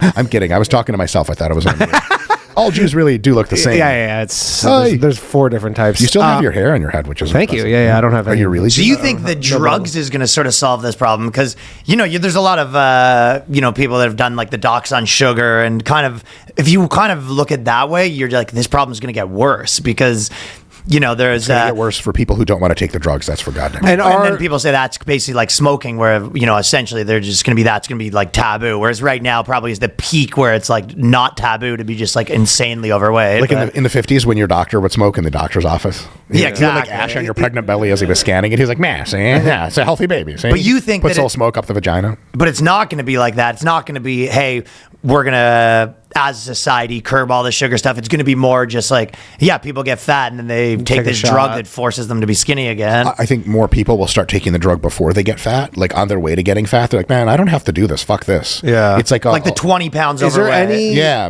more people will do that. I think the food industry, some fractions of the food industry will make food that is very voluminous, like it fills you up. It's tasty, but it has very few calories. That food technology is always improving on that front. Right now, there's lots of access to that kind of food for fitness folks. The big, gigantic like problem, bars and stuff like totally. that. Yeah. And healthy like veggies and fruits and shit. You can't get fat eating fruits, veggies, and lean meats. I dare you. You're going to be like, fuck this. I don't want to eat any more of this shit. You'll be totally very, very good nutrition.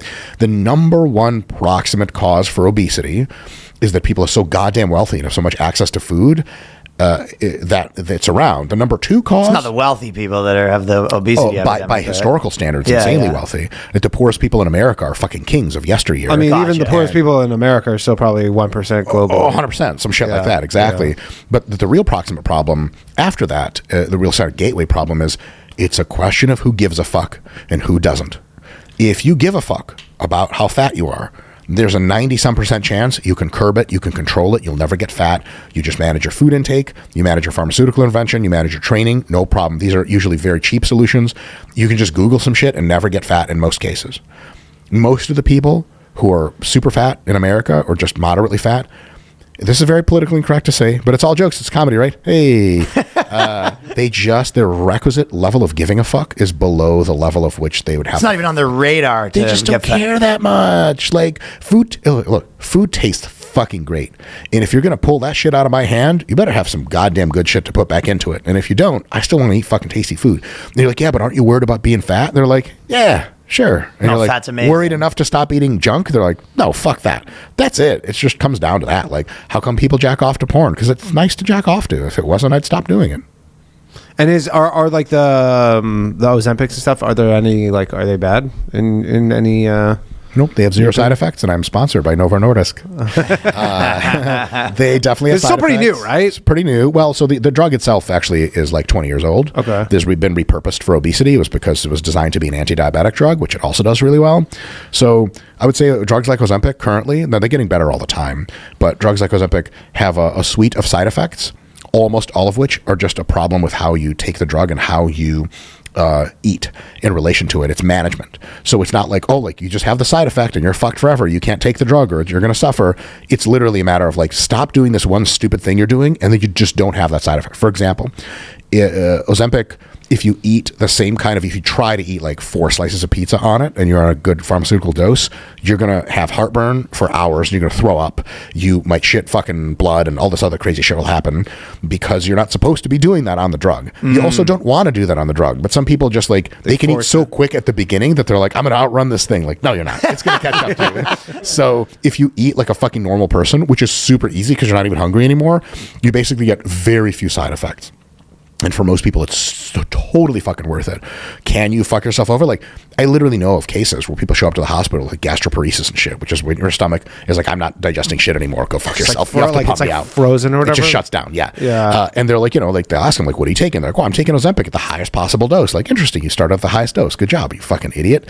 And also, they just don't give a fuck. They eat like Twinkies and shit. You're not supposed to be doing that on Ozempic. It makes digesting foods and absorbing them really slow. And you can just stop up the system if you want.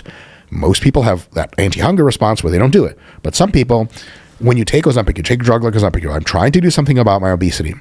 I'm going to try to help this drug out as much as possible by eating well and maybe training a little bit to try to make this the best case scenario. But some people, they're like, this is the drug that I just take and everything's going to be better instantly. Yeah, I just don't change it's anything. Like, yeah, but like, it's like getting a Lexus, like, with rims and shit, and you don't even get into it to drive anywhere. Like, my car's broken. It doesn't take me places. Like, you still have to drive it, you dumb motherfucker.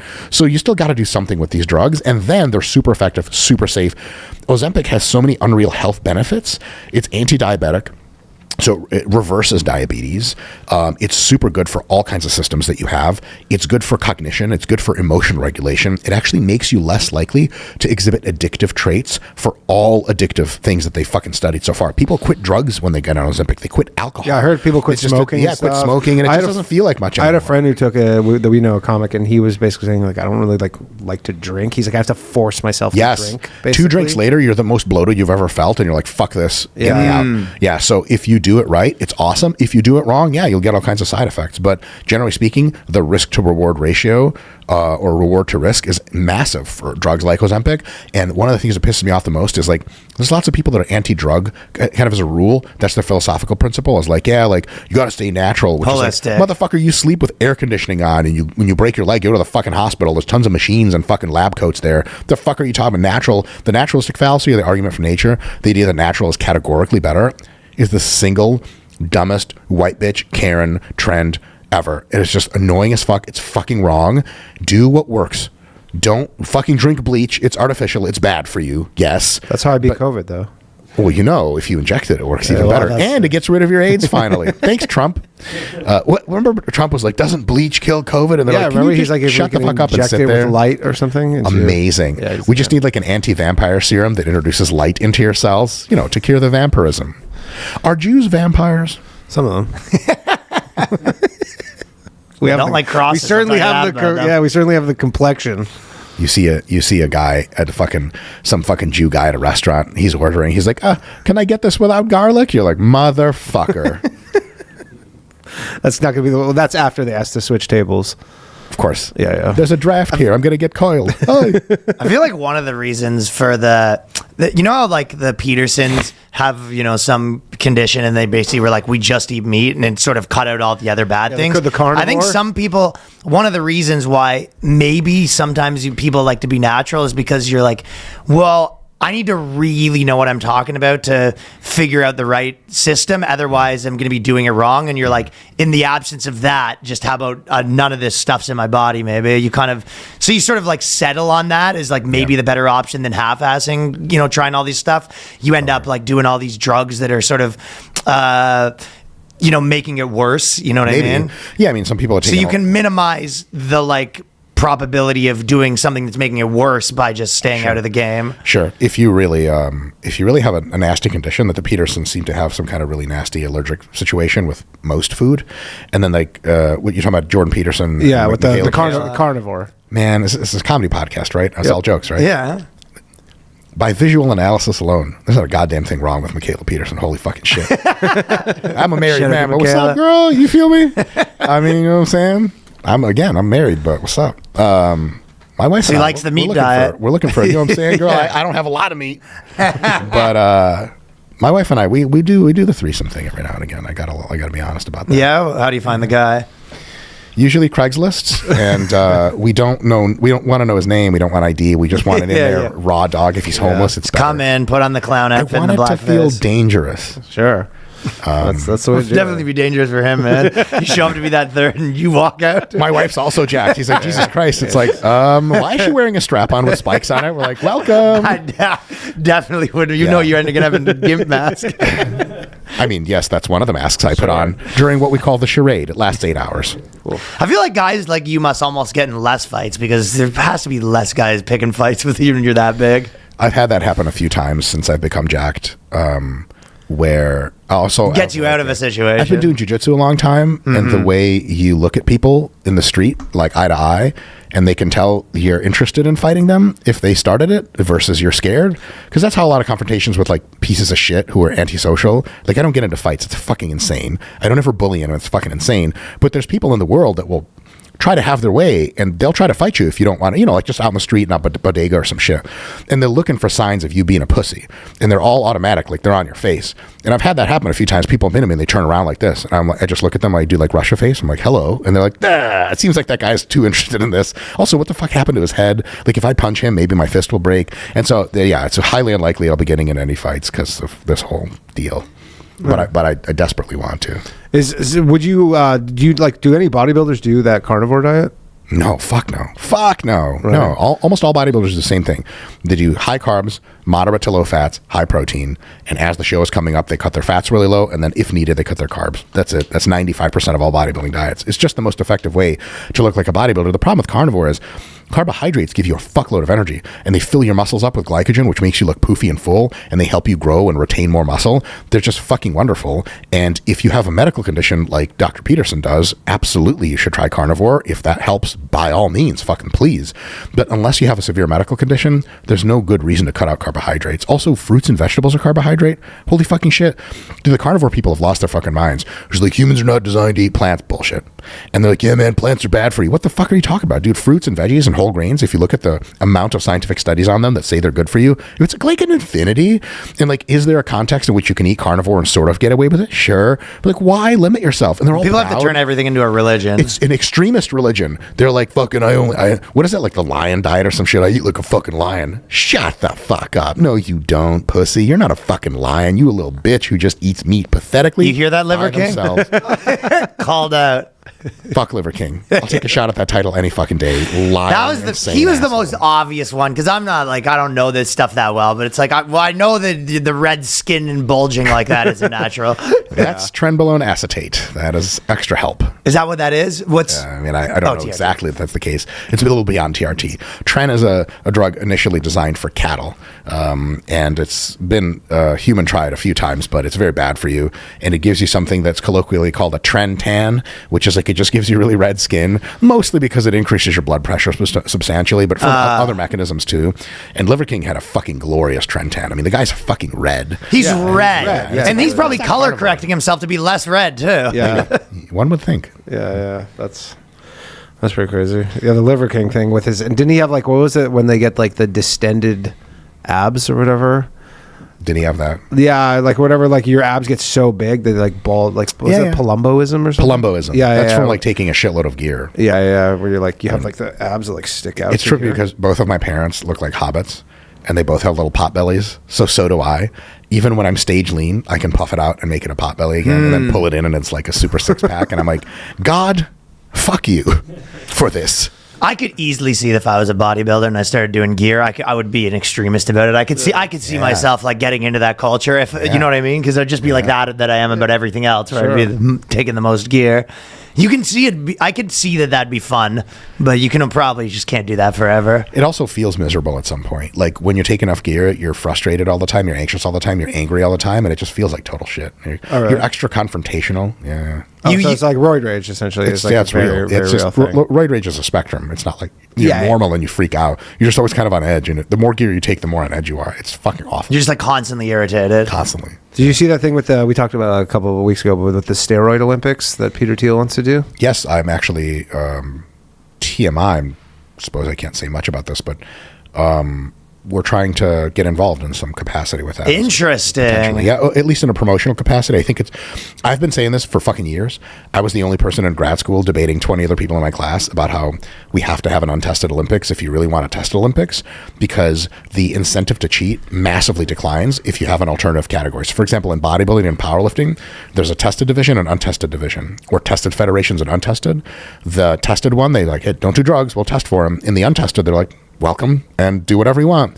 And the fraction of people cheating at natural bodybuilding is tiny compared to the fraction that cheats at the Olympics, because at the Olympics, first of all, the Chinese are all on shit anyway, and so are all of your competitors. So like you don't have to cheat to do your best, but like it makes sense. And if you know everyone else is cheating, it's not actually immoral anymore in a large sense.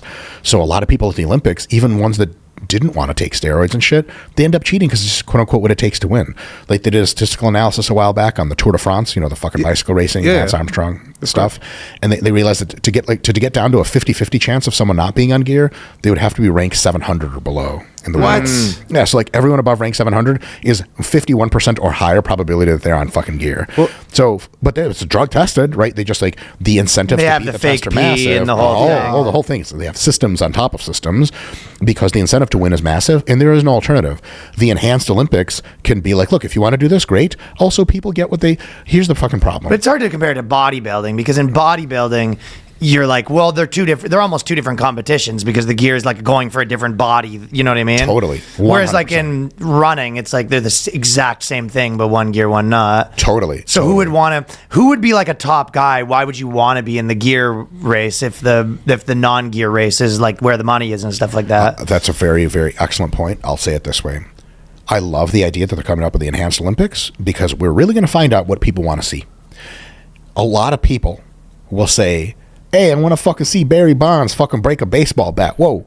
And then the same time, like, I fucking hate steroids. It's a fucking easy way out. You're like, you dumb asshole. You like want the rocket to go 1,000,000 miles an hour, but you don't like the explosion sound. Really? Same with the people that don't want fighting in hockey now. 100%. Like, really? The only reason hockey is this fucking spectator sport. It's a UFC light, right? But we'll find out what people really want when we have both. If you have people breaking psychotic records in these fucking enhanced games, then it'll become the main one.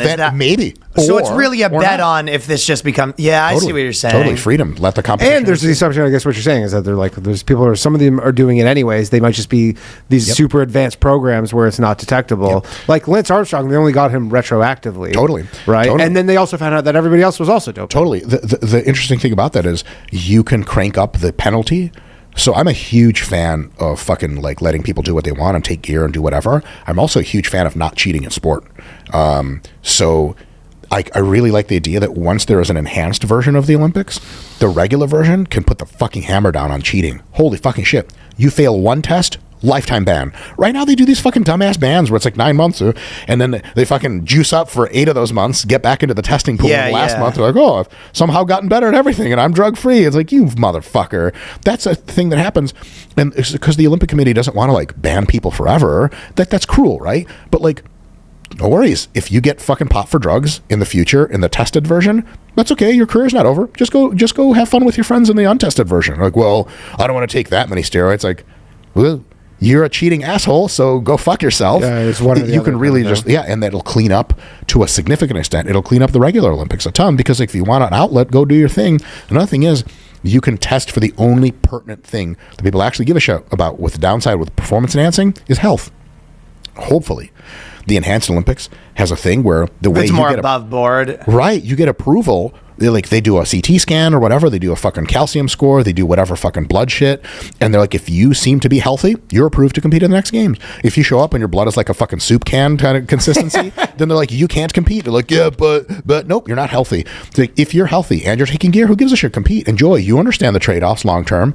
If you're unhealthy, go fuck yourself. So right now, it's kind of this weird system. And I mean, where if you play in the NFL, like you're making, even if you're not doing anything, like you are making these long-term trade-offs for 100%. your health. Like you see these guys 100%. like hobbled walking around because they're like, yeah, I didn't do anything illegal or against the rules. You're just like, I just play a violent sport. Well, I guess the argument against it would be like, and we don't want to make that worse. Yeah, I suppose. It's going to be bad anyway. If we make it public, we can at least see what the health ramifications are. And then potentially, if it's destigmatized, we can make the drugs better. The last real innovations with steroids were like generations ago. They just that's stopped developing the true. drugs. There's no reason for steroids to be bad for you. They can engineer all of that out. There's just no fucking incentive because it's illegal and unethical. It's a guy in a lab in a drug den. Exactly. Like the big pharmaceutical companies who could make these things healthy, they don't touch them because there's no fucking market. It's illegal, literally. Like, are they working on a version of cocaine that works for 18 hours straight and doesn't have a fucking addictive cycle? No, because cocaine's fucking illegal. There's nobody working on that shit. But if it was legal, like you would see over time, all pharmaceutical drugs tend to improve. Like blood pressure medications are totally legal. They're on their like 8th generation or some shit right now. It's a solved problem. There is no reason for you to ever have high blood pressure. The medications now, there's 10 different classes. They'll find a class for you that has essentially 0 side effects, and it just brings down your blood pressure. And they're like, yeah, because some people don't like pills. They're like, yeah, but I'm trying to come off all my meds. I'm like, why? Like, yeah, because, like, it's medicine. Like, yeah, but why? Trying to come off food and come off air? The fuck is wrong with you? So drugs can be made very, very impressive, low side effect profile and super effective over time. But if it's illegal and immoral, nobody works on that shit. Like nowadays with weed being legal and shit in a lot of places, oh my fucking God, bro, there's so much unbelievable choice in weed.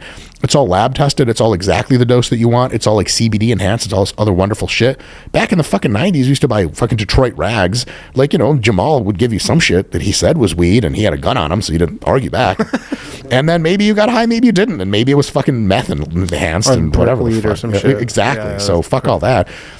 Keeping things illegal and keeping them immoral means that they kind of are in a cesspool of underdevelopment, and then it fucking blows. Interesting. That would be crazy if they started developing steroids and stuff like that. Right? That would be awesome. Yeah. Why did the strongman Olympics, why don't you see that anymore? Remember that used to be everywhere? World's Strongest Man. Buddy, remember the guy used to hold the daggers and then Yep. I used to be on ES, like some that used to be everywhere, and then it sort of feels like it went away, and it was sort of a white guy dominated sport in a little bit. the white boys were doing okay in that. Do you have to bring that up? Because he's always saying that white boys aren't the best and this stuff like that, and I said I don't like to talk about those things, but we've still got hockey. Well, in Jews Canada, aren't don't white, we? so we're in a different category. Are we not? Jews can't be doing good in the strongman. Depends. Oh, my back. Who's the top Jewish bodybuilder? I don't even want to talk about it. There's a couple fucking. Arnold's the opposite. Yeah, I hate these people. I'm Austrian, His dad was like a Nazi. Yeah, everyone's dad was a Nazi back in the day. But he fought and stuff like that. You had to fight. You had to. They weren't exactly inviting you to go to the front. They called them patriots, but One Germany. No, wait, sorry, I said that wrong. Yeah. I don't know. World's Strongest Man is still a competition. Yeah. It still occurs all the time. It's just not on ESPN as often or whatever. But No, I know it's still cooking. Yeah, still cooking. Yeah, They lost their big TV contract to be They everywhere. did lose a few big TV contracts, but they're still around. And actually, I was on the YouTube channel of the current World's Strongest Man. That'd be fun to go to Mitchell that. Hooper. Yeah, if you guys so want, I can sick. fucking connect you. He can be here and sit down with you and do That shit pictures or is whatever. He's sick. cool. Yeah. is he Do they- huge? Like, are these all like these Viking So dudes? The thing about the Massive current Viking guy, guys? he's Canadian, so he's like oddly polite, We're both Canadian. Are you serious? Yeah, from Toronto. God, can we get the fuck out of here? I made a huge mistake. You guys will be perfect for your fucking podcast. Canadian guy's taking it though. Eh? Nice. Canadian excellence. So he's like only 330-ish pounds, which means by strongman size, he's actually like 100 pounds underweight some of the real other top guys. He just has some kind of magic. that he's just fucking better. And you look at him and you're like, of course he's fucking ultra strong. You look at his competition, you're like, these people might eat you, and he just fucking beats all of them. It's wild. He's the fucking man. He is like the second coming. How do guys like that train? Like, are they?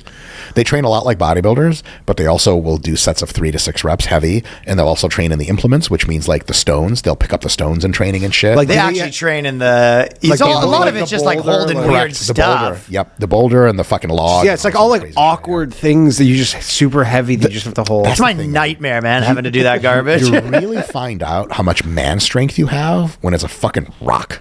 Yeah. And someone's like, hey, see that big ass rock? And you're like, yeah. Pick it up. You're like, fuck that. I don't have straps. I don't have fucking handles. You pussy. Get out of here. A real world strongest I'd be man out of there. just fucking grabs the shit. It's fucking wild. Some of the shit the guys can do.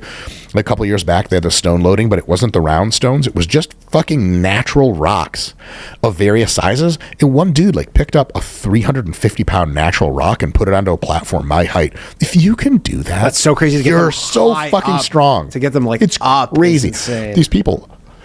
Oh, excuse me. A lot of times they're like 6'7". Yeah, isn't it like the dude who was 400 on Game of pounds. Thrones? That's exactly. He is a former world's strongest man. Yeah. And that the fucking new guy, Mitchell Hooper, he beat that guy. I don't understand how you do that, but he did. It's just wild. Strong man. I think I'm big and strong. But I'm a short king. I'm 5'6" and like I weigh like 240, which strongmen don't even like notice. You know, the T-Rex doesn't see you unless you move. Strongmen don't notice you unless Those are you're big over boys. 350 or some shit. And like, there's levels to this. At like one of these are like the Mr. Olympia competition, the Arnold Classic. The strongmen are there and the bodybuilders are there, and bodybuilders everywhere. They're like feel jacked, and everyone's like, "Oh my god, what a freak!" You see a real world strongest man competitor, you're like, "What the fuck is that?" It's unnerving, and I don't give a fuck who you are. If you're a dude, your asshole clenches at least just a little bit, because if he wants it, he's getting it. And Surprised it's those like grip guys- strength, true. It's like all and grip. I feel like so many people always say like grip strength is the one thing that starts to lose as you're getting too old, or is that true? I don't know. There's some truth to it. Yeah, but it's like these awkward grip strength sort of feats where it's like that's.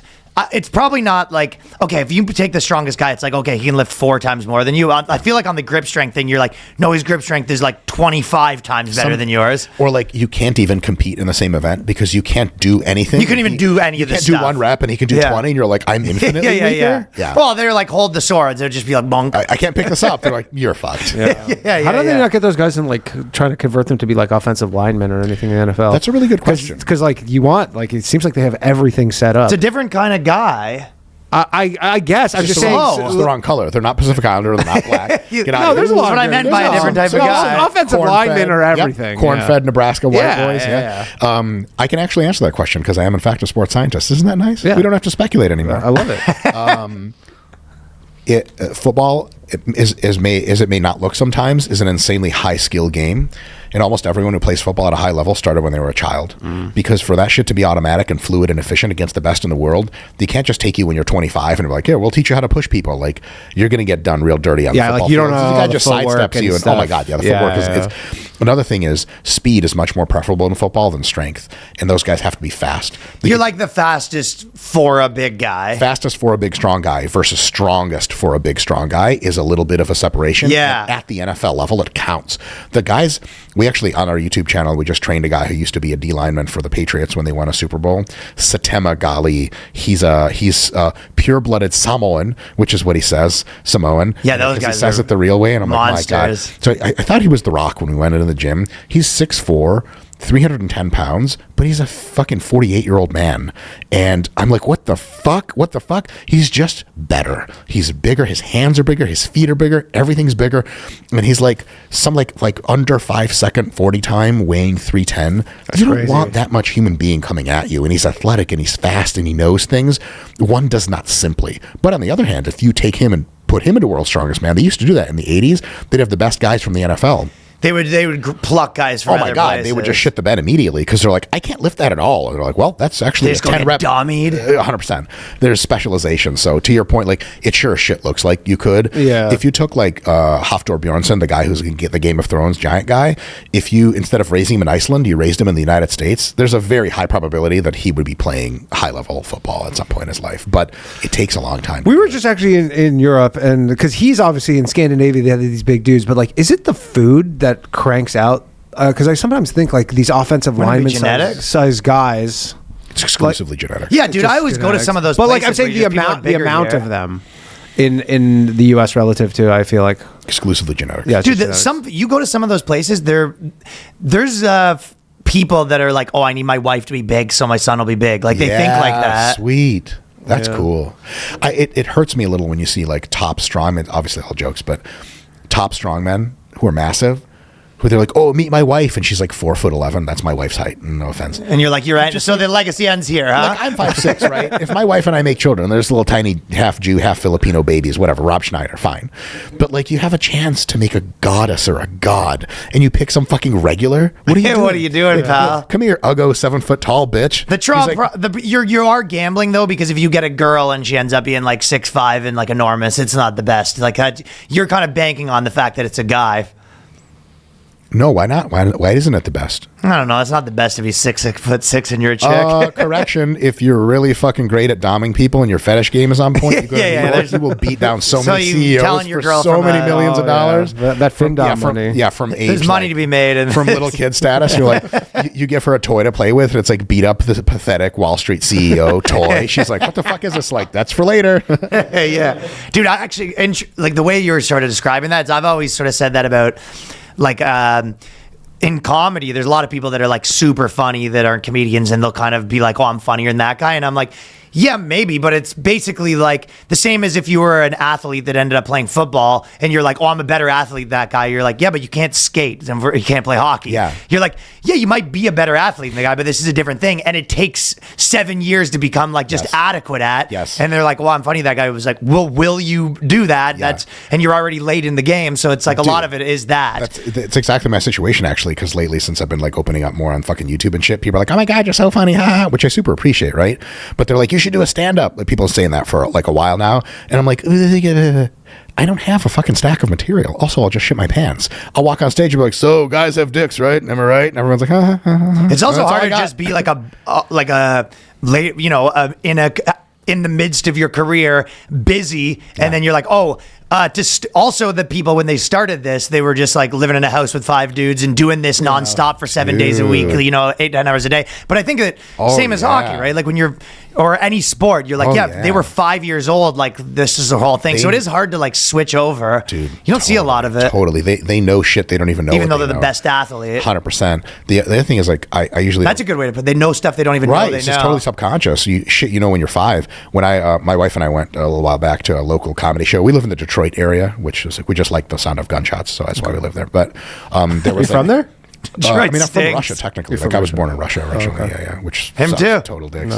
You were for real? No. Well, I can type in your parents last name. were. You're Russian. Well, I mean, born there, but Yeah, Yeah, my Polishuk, parents- your last yeah. name in Russian actually means multiple pike fish. I didn't know that. Really? Yeah, I guess. Shuka is. what does that mean? You come from fishermen?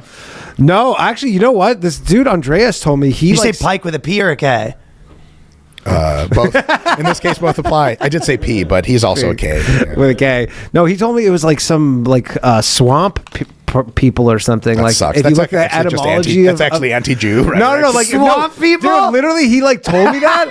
Who told you that? Andreas Exertus or whatever. He was like, because He when I sounds was fucking talking, German. he's I think he's like Croatian or something, but he's a cool guy. But he told me, he's like, yeah, like he randomly sent me like the etymology, and then I showed my parents, and my parents were like, we've never seen this before. But then I went and looked it up, and like it was legit. It's like some sort of Polish swamp people. Did you or ever something like from go the like woods. to like a fucking marsh or a swamp and you're like, Feels like oh, it just feels so good. Stuck I didn't my head in know. and I just love pulled it. out a Yes. fish with my teeth. It figures that Jews are fucking swamp people. Buddy, I had because my last name's Long, and I left my credit card at the place the other day, and I called, and the guy picked up the phone, and he was like, "Oh, Ryan Long." He's like, "The lady must be lucky with a name like that." And I was just like, "What?"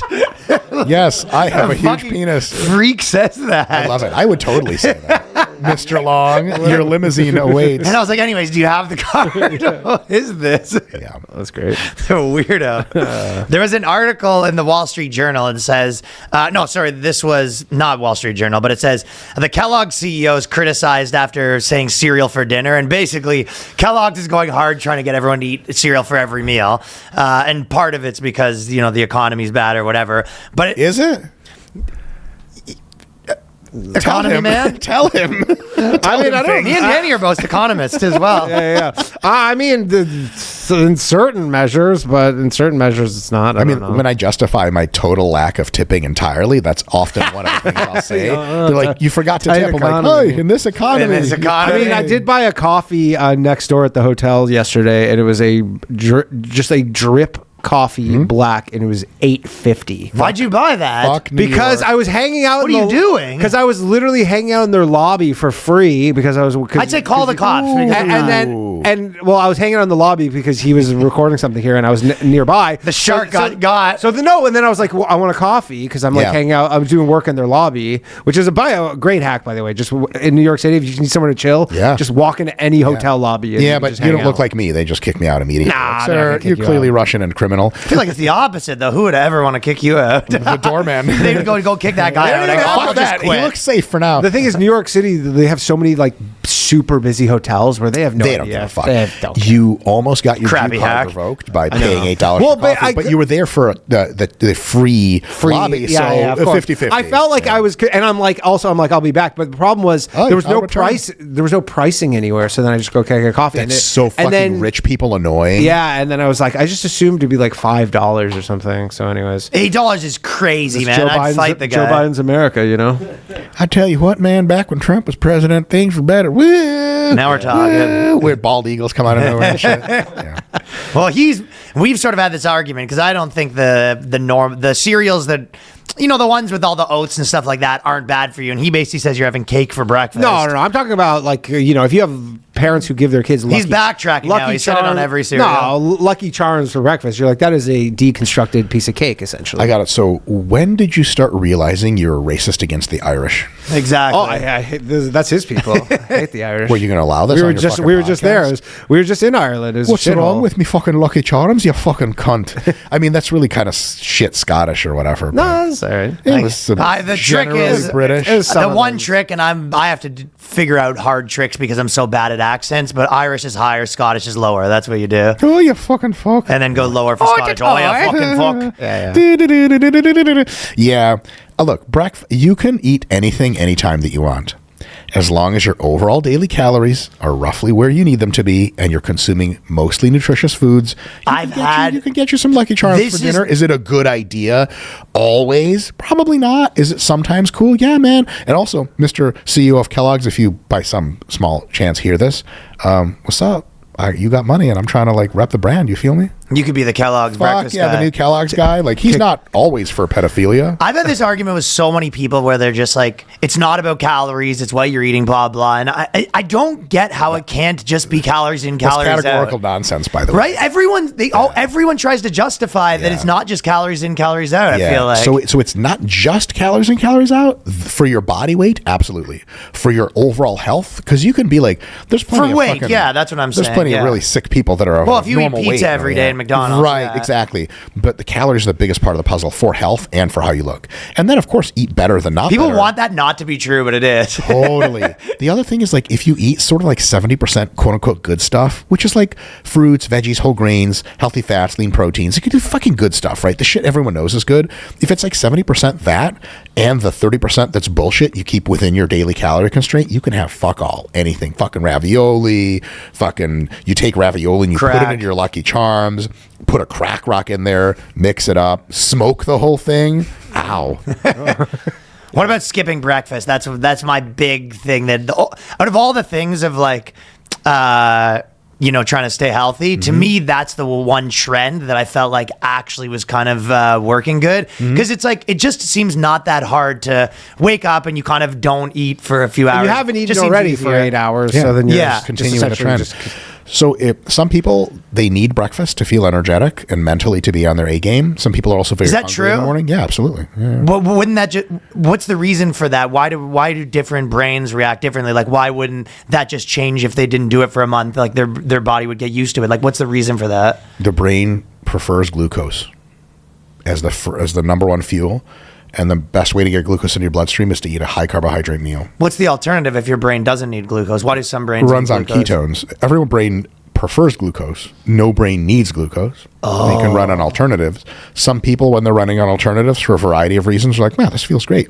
Some people are like, this feels okay. And some people are like, fuck this, get me a carbohydrate, or somebody's getting stabbed in the fucking face. And you can't change that. You Well, can you change can it on the for ketones, margins, but right? a lot of it has like a genetic settling point where like you can make it better, but it's never going to be like. So maybe feel I've been arguing with someone and we're like both right about ourselves. Exactly. There's so much personal preference in nutrition. Like, try not eating breakfast for a while, or eating like a lighter breakfast. See if it makes you feel great. If it doesn't make you feel good, continue to eat a normal high volume breakfast. Me personally, I fucking hate eating high volume breakfast. I just want to go the fuck back to sleep. I don't understand how people do like sausage and eggs and a fucking scramble, dude. I eat enough. Yeah, of that we shit. went. I'm like, Speaking, fuck we were that. in Ireland. We went to this place and I got like an Irish breakfast, and it was like the most insane meal. Fuck that. It was crazy. There was so much shit on there. There was like 9 different types of meats, and there was Yeah. like so much salt. And you're supposed to be like starting off on a healthy foot for the day. You're like, what do I just not eat the rest of the day? Fuck It was- that. yeah. So for some people, they don't like breakfast. Other people, it works great. I would say try both and see how it goes. Yeah. Yeah. People love that dogma, bro. People want just one fucking answer. Like, so it's no breakfast, right? Like, well, some people yes, some people no. And they're like, it's just not a satisfying answer for a lot of people to hear. It seems like a lot of stuff is you just kind of have to just literally test it for yourself.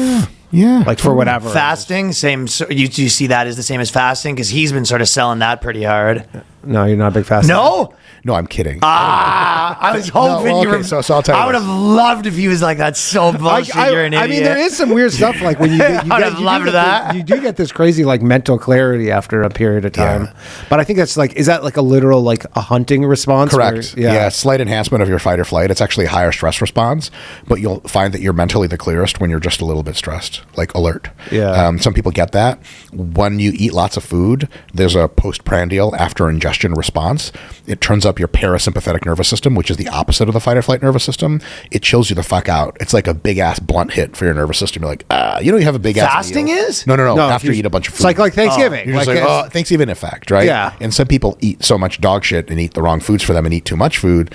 And they eat few meals through the day that they end up feeling that all the time. So when you get them to fast, they finally feel like keen, and they're like, "Ooh, this is great," and they think it's This is what I fasting. should be feeling like Totally. normally. You can get there through fasting, and that's totally cool. It has some downsides, like you're not going to get the most jacked you could be. But if you just eat smaller meals, maybe 4 meals a day instead of 2, maybe eat better foods that are slow digesting, don't stuff yourself, you may get the best combination of all of those. There's no like magic thing you don't think that happens after the 3-4 days. Fuck no. No, but like, will you like say if you do People, fast for 3 people days? say that though. Yeah, You if- do get used to the shit after 3 or 4 days, and Yeah. you kind of get through that food withdrawal phase, and then it's much more easy to coast. But all of those people categorically, they fall off the wagon sooner or later. yeah. And then it's just a rough process. I would like people to just eat a little bit healthier, maybe 2 meals a day, maybe 4, but just consistently eat good stuff. Occasionally eat some bullshit, so there's not these huge peaks and valleys to their shit. I hate when people are like, yeah, man, fasting, I'm on a fucking health kick. I love health. I'm fucking all about health. And then 2 days later, they're like, yeah, I've been to the buffet 3 times today. And you're like, what the fuck is wrong with you? Now you're talking to him. big buffet man. The Vegas all-you-can-eat buffet that has the pass that you get to go back all day long. Oh, yeah, the buffet pass, the buffet of buffets. I've never heard of this. What's the buffet? Oh, yeah, It's the bro. ultimate fat guy move. What have you been doing in Vegas? We were just actually talking about the place on Fremont Street where you weigh yourself, the heart attack. Yes. You got to be 350. Yeah, it's where you eat free. If You eat you're free if you're over 350 pounds, which they must not be pumped if one of those strongmen dudes shows up because you're like, it's kind of Fuck. not for, it's not for you. We just lost the restaurant. Well, it's just like it's for people who are like sickly, Yeah. obese. Sorry, you're not fat enough and pathetic enough. You can't eat here. Oh, it's Yeah. an insane move. Yeah. Can you like, is fasting bad? Like, will you on say if you fast for, You shook him right now. No, with the I have fasting questions. business. I have questions. If you do it for like 24 Shaken, hours, not like, stirred. will you lose any like appreciable amount of like muscle mass? Just for 24 hours? Yeah, like is it like a day of fasting? Is that bad? For competitive athletes, yes. No. For regular normal people, no. They don't it's have totally it. fine. Yeah. But also the upsides of fasting for 24 hours is a question mark. Right. Do you think that like, okay, do you know how people say that, stress can be like one of the biggest things, and then also being on your phone all day and like sort of the combination of all these bad things that are like forced into our lives and it's very hard to get away from. Okay. They sort of, it really feels like it's hard to get away from. So everyone's solutions are like ways to do less of it. But I also feel like I have and maybe I just feel like this, but also stuff like working out and running like sort of negates the effects of it.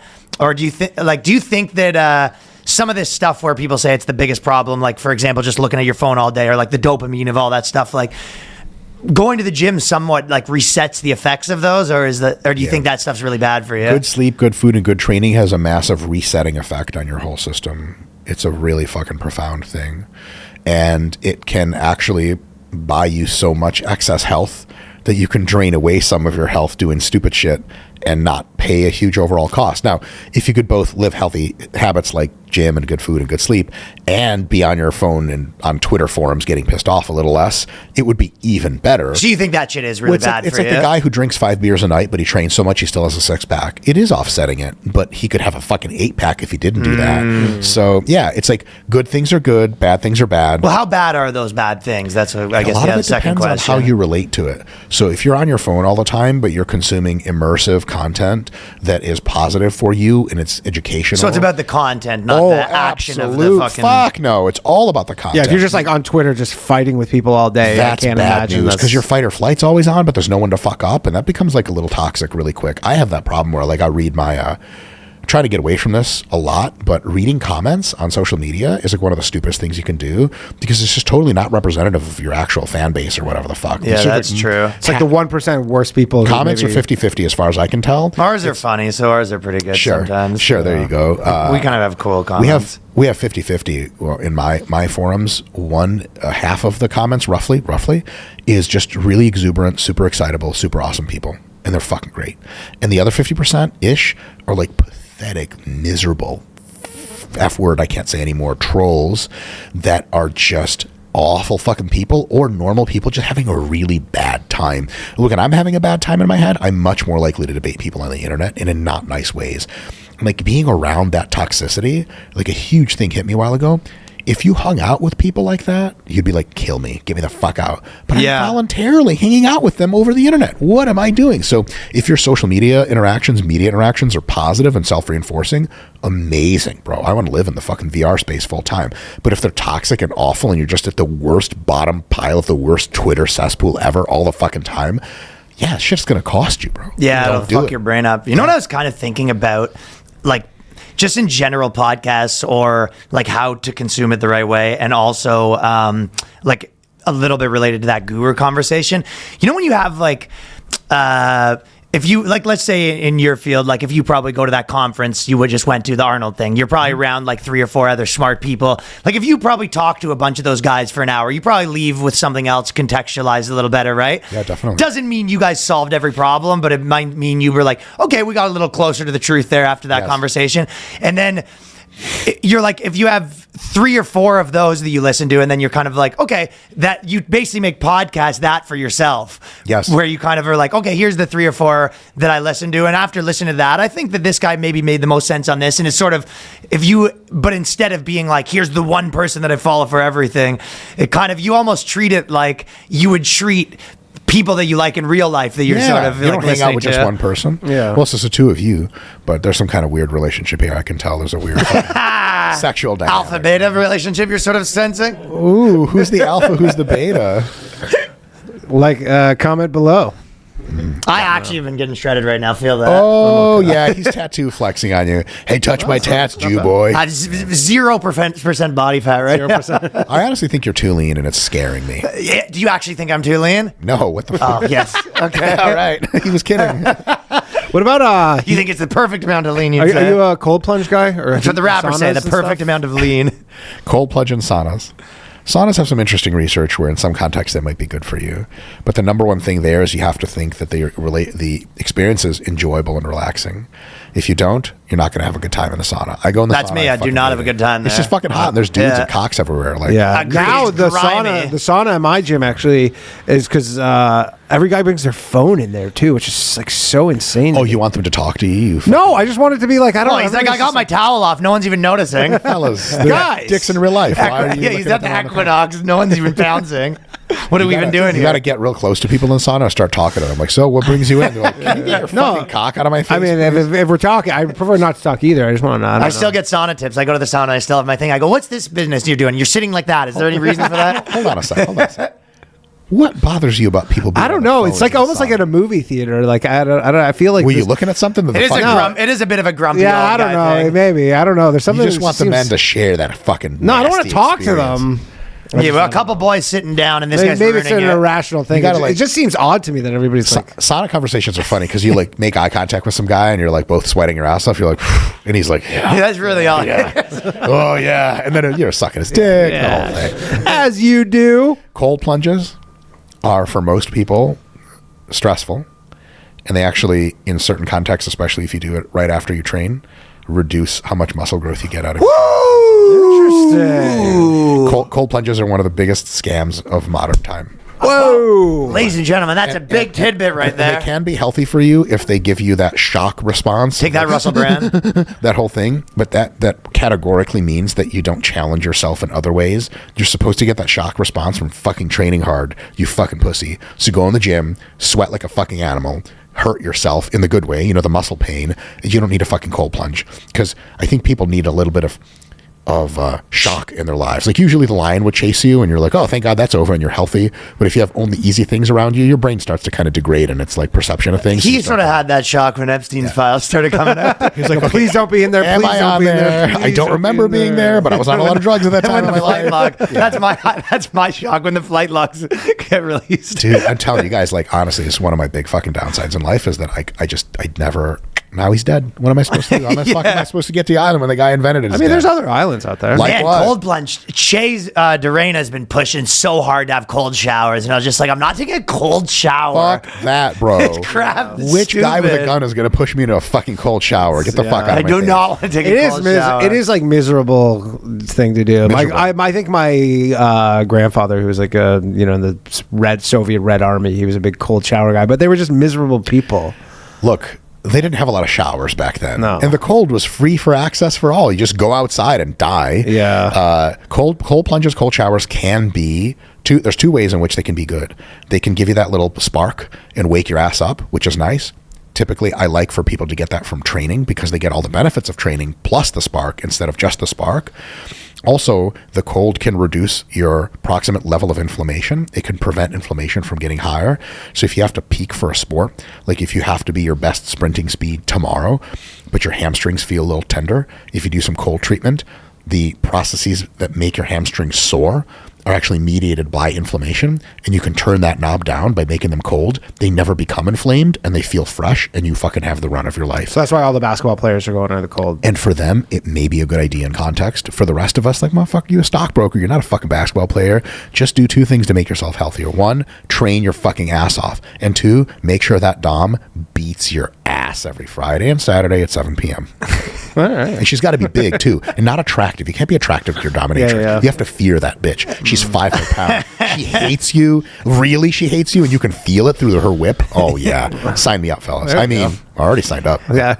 Inflammation's one of the main ones that I feel like I've heard both of the sides of it, because I hear a lot of people beating the drum that inflammation's like the worst problem, and I was kind of on board with that, and it did make sense. And then I heard a bunch of guys being like, well, yeah, you need inflammation, so it's I can also, useful. Sure, I can resolve this. This is not controversial. So chronic low-level inflammation is bad. Periods of insanely high inflammation followed by periods of healing and low inflammation is excellent and needed for your body to be healthy. And is there an epidemic of people that have chronic low-level inflammation? That's the question, I I guess. shy away from terms like epidemic because if I can't contract I don't inflammation know. from you by breathing it, I don't call it epidemic. Okay, maybe not epidemic, But I know what you mean, a- like a serious fucking problem, or like a lot of people have. Yeah, absolutely. too many. Definitely, because being overfat, being underactive, and eating shit foods all contribute to chronic low-level inflammation. Yeah, so when you're kind of looking at the low-level inflammation problem, you're just kind of like, yeah, it's one of the symptoms of the same thing everything else is a problem. Like where you're just like, yeah, you could list off things like inflammation and be like, there's this problem of inflammation, Yes. but it's like you could just say that about every other symptom of people being fat, lazy, Totally. not working out. That's exactly correct. So when people are of a normal body weight, when they work out pretty hard a few times a week, and when they eat fundamentally well, and also they get some sleep, and their social relationships are decent, and they don't hate their job, that's like a fucking mega panacea that ends up, the only diseases left over after that are like shit people died from in the 50s. You know, man, Bob got a heart attack. See? Like, Bob wasn't a fat slob his whole life. It just like got too much stress one day when the fucking Bad advertising firm called at the wrong time or some shit. Like, that would be good to come back to. And I think well, and I think in the 2030s we're going to have so much like genetic enhancement and shit. Like that's all going to be fucking solved. You think so? I would put a fucking obscene. You amount almost of money on it. need it because another thing with the phone conversation, I was kind of hearing like one of the big problems is your brain. Like every time you like walk into a new situation, your brain like contextualizes, okay, that guy, I know him from here. You know what I mean? And when you're scrolling on the internet, every new thing, it's kind of like, okay, there's a lion. Like you think about everything I know about lions and you kind of, and then you're like, oh, sports. It's like, okay, well, and your brain's not supposed to be switching between like context like that quickly, that frequently. And maybe like that might be something that, yeah, you would kind of like, there's like a fix for, you know? Maybe. Smoother context switching. I think fatigue. Yeah, you can get some fatigue from that. I think a lot of people scroll for the novelty alone, but what you maybe is helpful to do is curate your social media with things that fall into one of two categories. Things that make you better at your life and your job and smarter and like knowledge shit, improvement shit, and also just entertainment shit. Things you like to see. Yeah. And a lot of people have a lot on their social media that's neither one of those things. Like they see videos of fucked up shit. A really good way to cook your own ass psychologically is to get into like political bullshit on the internet. That's like, gotta be bad. getting triggered all the time is not fucking good for you. And Or validated is one of the two. extremely validated in your psychotic opinion about other people. So people that do like my parents, thank fucking God they don't really do social media because they'd be on every fucking pro-conservative, pro-Trump site and link ever, and they would just get They'd be sharing like the Facebook memes and they stuff already like that. send me that shit. The boomer memes? Oh, why Danny not? said his mom. I told my mom to get on Twitter because I was like, you'll like Twitter, and then now Are you she, out of your fucking mind? now she's like literally like DMs me like red pill memes Oh, and shit. I fucked up. Hey mom, Twitter's bad. Get off now, please. She called Danny Bottom G. Damn, dude, your mom was fucking dishing it out. Pretty based. Oh, God, based, black pilled, red pilled. Well, that's what it really is. Probably the number one. If you think about people that have to stick to their opinion, it's like if you're in politics, your opinion is like if you change your opinion, like you kind of like that is such a. Every other place in life, changing your opinions probably means you're like mature. And, Yeah. Whereas that's the one place in life you change your opinion, it means you lost. Yeah, and that everybody starts loss calling sticks you with genuine. Yeah, everybody starts calling you a flip flopper. Flip flopper, a bitch, yeah. Which I mean, you shouldn't change your opinion on your like general ideology. If you're if you're always changing your general ideology, that's like a 20-year-old girl that's like crazy. But if there's like the actual facts within the ideology, like your framework shouldn't just be constantly changing. But Yeah, I'd love to see politics change a little bit. Hopefully, it is over time. what do you think that could happen to change it? I'm not sure, but I think like my view on politics is the shit that we disagree on, we should just leave to freedom to sort out. Like trans people. I could give two fucking shits about trans people in the best way possible. You're trans, I love you. Get over here. Give me a hug. Sure. You're not trans, get over here. Give me a hug. Who gives a fucking flying fuck? People just consume themselves in the flame of fucking arguing that bullshit all the fucking time. But what I think politics should mostly be about is making sure that our political institutions are designing the kind of society that basically everyone wants, a consensus. Like raise of hands, you go to a room of 100 people, a third of them are fucking insane, a third of them are Republicans, a third of them are Democrats. You poll people like, who here wants lower crime? If you don't raise your hand, you're a fucking idiot. Get out of my It'd face. be crazy to be like, You I have don't to be want crazy. lower Who wants crime. higher crime, right? Yeah. Who wants the streets to be dirty, right? Like a lot of Republicans are anti-environmentalist, mostly because the environmentalists are psychotic leftists. Who actually wants... But they don't want to give them an inch because they know. Right, exactly. Who wants to have a cleaner environment? Like trees and fucking eagles flying around and shit and fucking sun shining and no fucking carcinogenic gases? Everybody. Who wants better healthcare? Everybody. Let's get the shit everyone wants. Who wants more wealth? Like, who's like, hey, okay, if we take the government and make sure everyone is like same shit as always, but we make one change. We try to rig the economy to make the average person as wealthy as possible over the next 10 years, sustainably. Who's in? I guess If you the don't argument is raise how your you do hand, that. put your fucking hand on, motherfucker. It's like, let's just make shit better for everyone, because we debate shit in the United States, in Sweden, in the Netherlands, in Australia, in Taiwan, right versus left, and it seems crazy, right? Go somewhere else where it's not civilized, and you're going to be like, oh, civilization's what we want. Go to India, and you'll be like, they don't have a sewer system that works. I want one of those at home. Crime rate, shit like that, mass poverty, political violence. You don't want any of that shit. No. So like, why don't we focus our political machine on just getting us the most of what everybody fucking wants? And then once our world is insanely clean, everyone's gainfully employed, everyone's getting richer all the time, there's no violence on the streets, everyone's getting sweet health care, then it doesn't fucking matter. Nobody gets Why do you think that doesn't happen? Because we have a very, believe it or not, I'm going to get total shit for this, as measured, we have an incredibly well-functioning democracy in the United States. There is very little political corruption. There is very little them that run things behind the scenes. That's fucking insanity. We have a very robust democracy. People get what they want on average most of the time. And the average person does not know economics.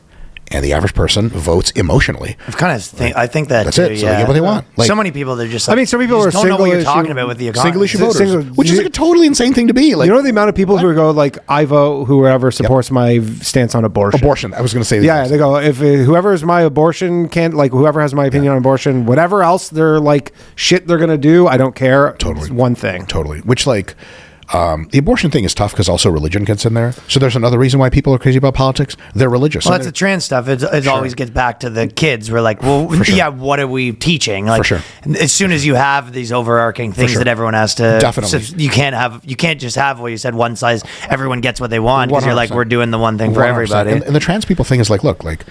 You can simultaneously not try to encourage people to be queer or trans, whatever the fuck, because they're little fucking kids, leave them the fuck alone, teaching math and science. But at the same time, you can teach children from a young age, like if someone looks different or acts different, they're one of our members on our society team, and we gotta love them just like we love everyone else. We have to. We don't even have to agree with them. We have to respect the fuck out of them. Like if you're a fucking purple-haired social justice warrior, I probably fucking hate all of your goddamn political views, but I'm never gonna get violent with you. And if you talk to me in an airport and you smile at me, I'm smiling at you back and giving you a hug. Just Like respectful. It's like that's more of what we need, bro. And a lot of people are like, I fucking hate these people. It's like, let's hate each other a little bit less and just have tolerance for difference. Because like, if trans people want to be trans, like fuck it, God bless them. Does that mean you have to agree with them? No, but you don't have to agree with people's fashion choices either. You don't fucking open your mouth to them on the street and be like, I fucking hate your outfit. Like, what the fuck? That's weird. So just if people could just be more cooperative and all work towards making society better in the ways that everyone agrees is a good idea. So, but obviously there are enemies to that. So for example, like, if like the Taliban was like, hey, like we need to like stop getting women to learn how to read, we need to degrade social institutions, we need to like everything needs to be religious. Fuck that. Spitting. Fuck that. Like I'm glad we have the fucking Navy SEALs and Delta Force can go kill ISIS as much as fucking possible. There are true evil people in the world that don't want cooperation. You guys know about ISIS and shit like that? Oh, we've heard of them, yeah. They just like categorically rape everyone that they possibly can. Yeah. And they rape Muslims just as well as they rape everyone else. Like let's focus on hating those people. the no not each woman other. reading thing though is all right. I mean, like when women start to read, they just feel like they're worth so much, and I don't like that because I'm so worthless. I need them to be below me so I can try to hit on them. If they like can read, I'm not interested in that shit, bitch. What you trying to be smart for? Suck this dick. Doesn't take a fucking. You don't have. There's no braille on my dick, bitch. What? Although that's a cool tattoo, right? For the blind Well, bitches. some people have braille on there. Dude, can you imagine? You just have called like HPV. Oof, yeah. Is there a cure for that? Dude, can you imagine Eat more pussy. the ultimate tattoo is getting fucking braille on your dick. And like you hook up with a lot of blind bitches, right? And consensually, of course. And when they feel like, oh my God, is this braille? But all it says is like, sup, bitch. They're like, really? You're like, yeah. You know, we actually had someone tell on this other show I do. We had someone tell us I guess there's this thing where some what was it, Johnny? It was like the domino dick, where in jail, certain shit. like I think it's like Latino, like Hispanic or whatever. They will break a piece of a domino, like a tiny piece, and then they will for uncircumcised men, and then they will cut a little like slit, and then they put the domino on the top of their like foreskin, and then let it heal over. So then they just have this like Square. piece of domino at the top. Like, but it's like now it's like inside their like. I guess they Like say when for, people get like a tattoo, like the I bump, guess, but like there's but they say it's for like sexual pleasure. I guess, but the purpose ostensibly is sexual pleasure. yeah. But Yo, crazy. my name's Enrique, but they call me fucking Domino. You're Domino. like, why? He's like, oh, it's technical. Like, I don't want to have to explain it. Crap. It's like, oh, shit. But you're like, why would you do that in jail? Dude, any kind of like home surgery in jail is categorically a bad idea. Oh, those must get so infected. Dude, like, so what are we doing about anesthetizing the wound? They're like, what's that mean? You're like, Yeah, yeah. never mind, fellas. Just Dude, cut dick right in. surgery is like a 30% chance you're losing your dick, probably. And Bro, shit like that. Dude, I don't like, so like I've watched my fair share of adult films. First of all, feature films that have like they show the guy's dick a lot. Like I'm like, who is this for anyway? Stop zooming in. I blur it out with my hand. I say 100%. no, not today. I Man. You only got watch- the wrong guy. you guys are dude. both gay. I watch Japanese porn. I don't know. My man, it's blurred You out. got the wrong guy, pal. That's also weird because I'm That like, is so weird. like I'm straight. I can see a dick and it doesn't bother me. You know, it offends me the other way. But like when the guys have like the dick piercing, like they're fucking like. I'm like, first of all, you're some kind of god for sitting in the fucking chair while they do that to you. And second of all, like, does that help you? Also, doesn't it get caught on things? Can you imagine? It You're trying to does. take your jeans off and the fucking zipper gets caught on that stupid fucking ring. Dude, the Prince Albert is problematic. Dude, super problematic. But on the Gives me, like, the girls shivers. with vaginal piercings, I don't just mean clit. I mean just like all the lips and shit. If you have piercings, it tells me you're a fucking sex addict degenerate. Yeah. And I'm 100% in. It's the It's hottest not fucking always thing you can true, do. though, unfortunately.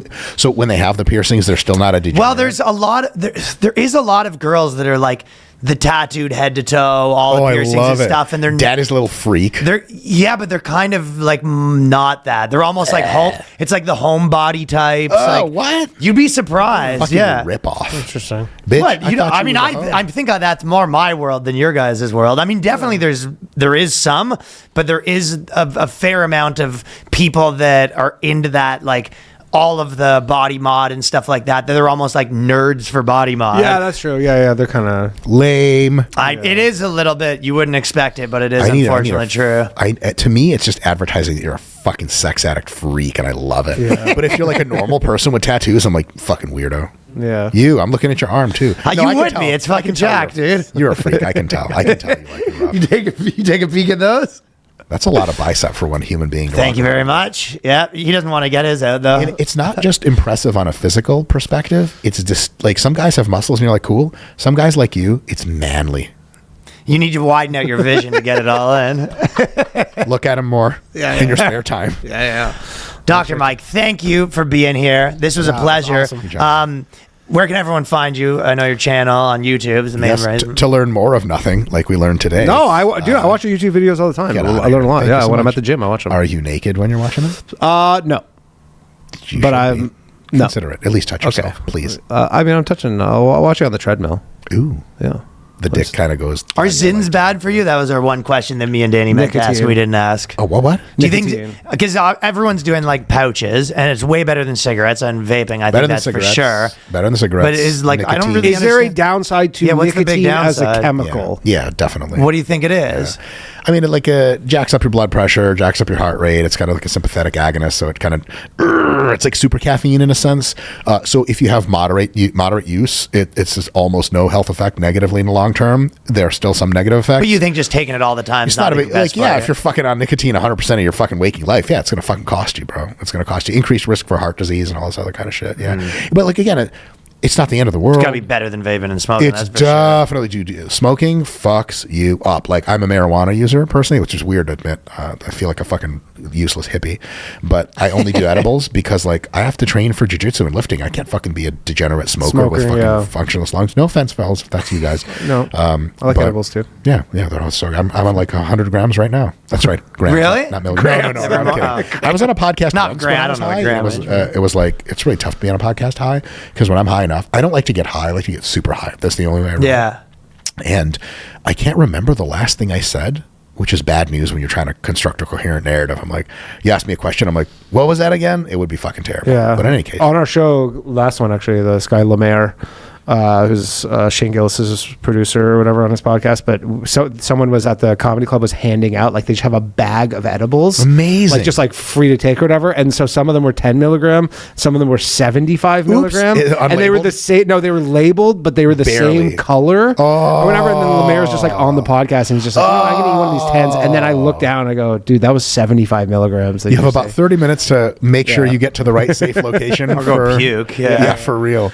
Yeah, I mean, it gets depends. Some people like build up such a crazy tolerance where they're like, I start at 250 milligrams. I'm like, I don't know. I saw a 1,000 milligram edible baggie at the store in New York earlier when I was buying weed, and I was like, holy fucking shit.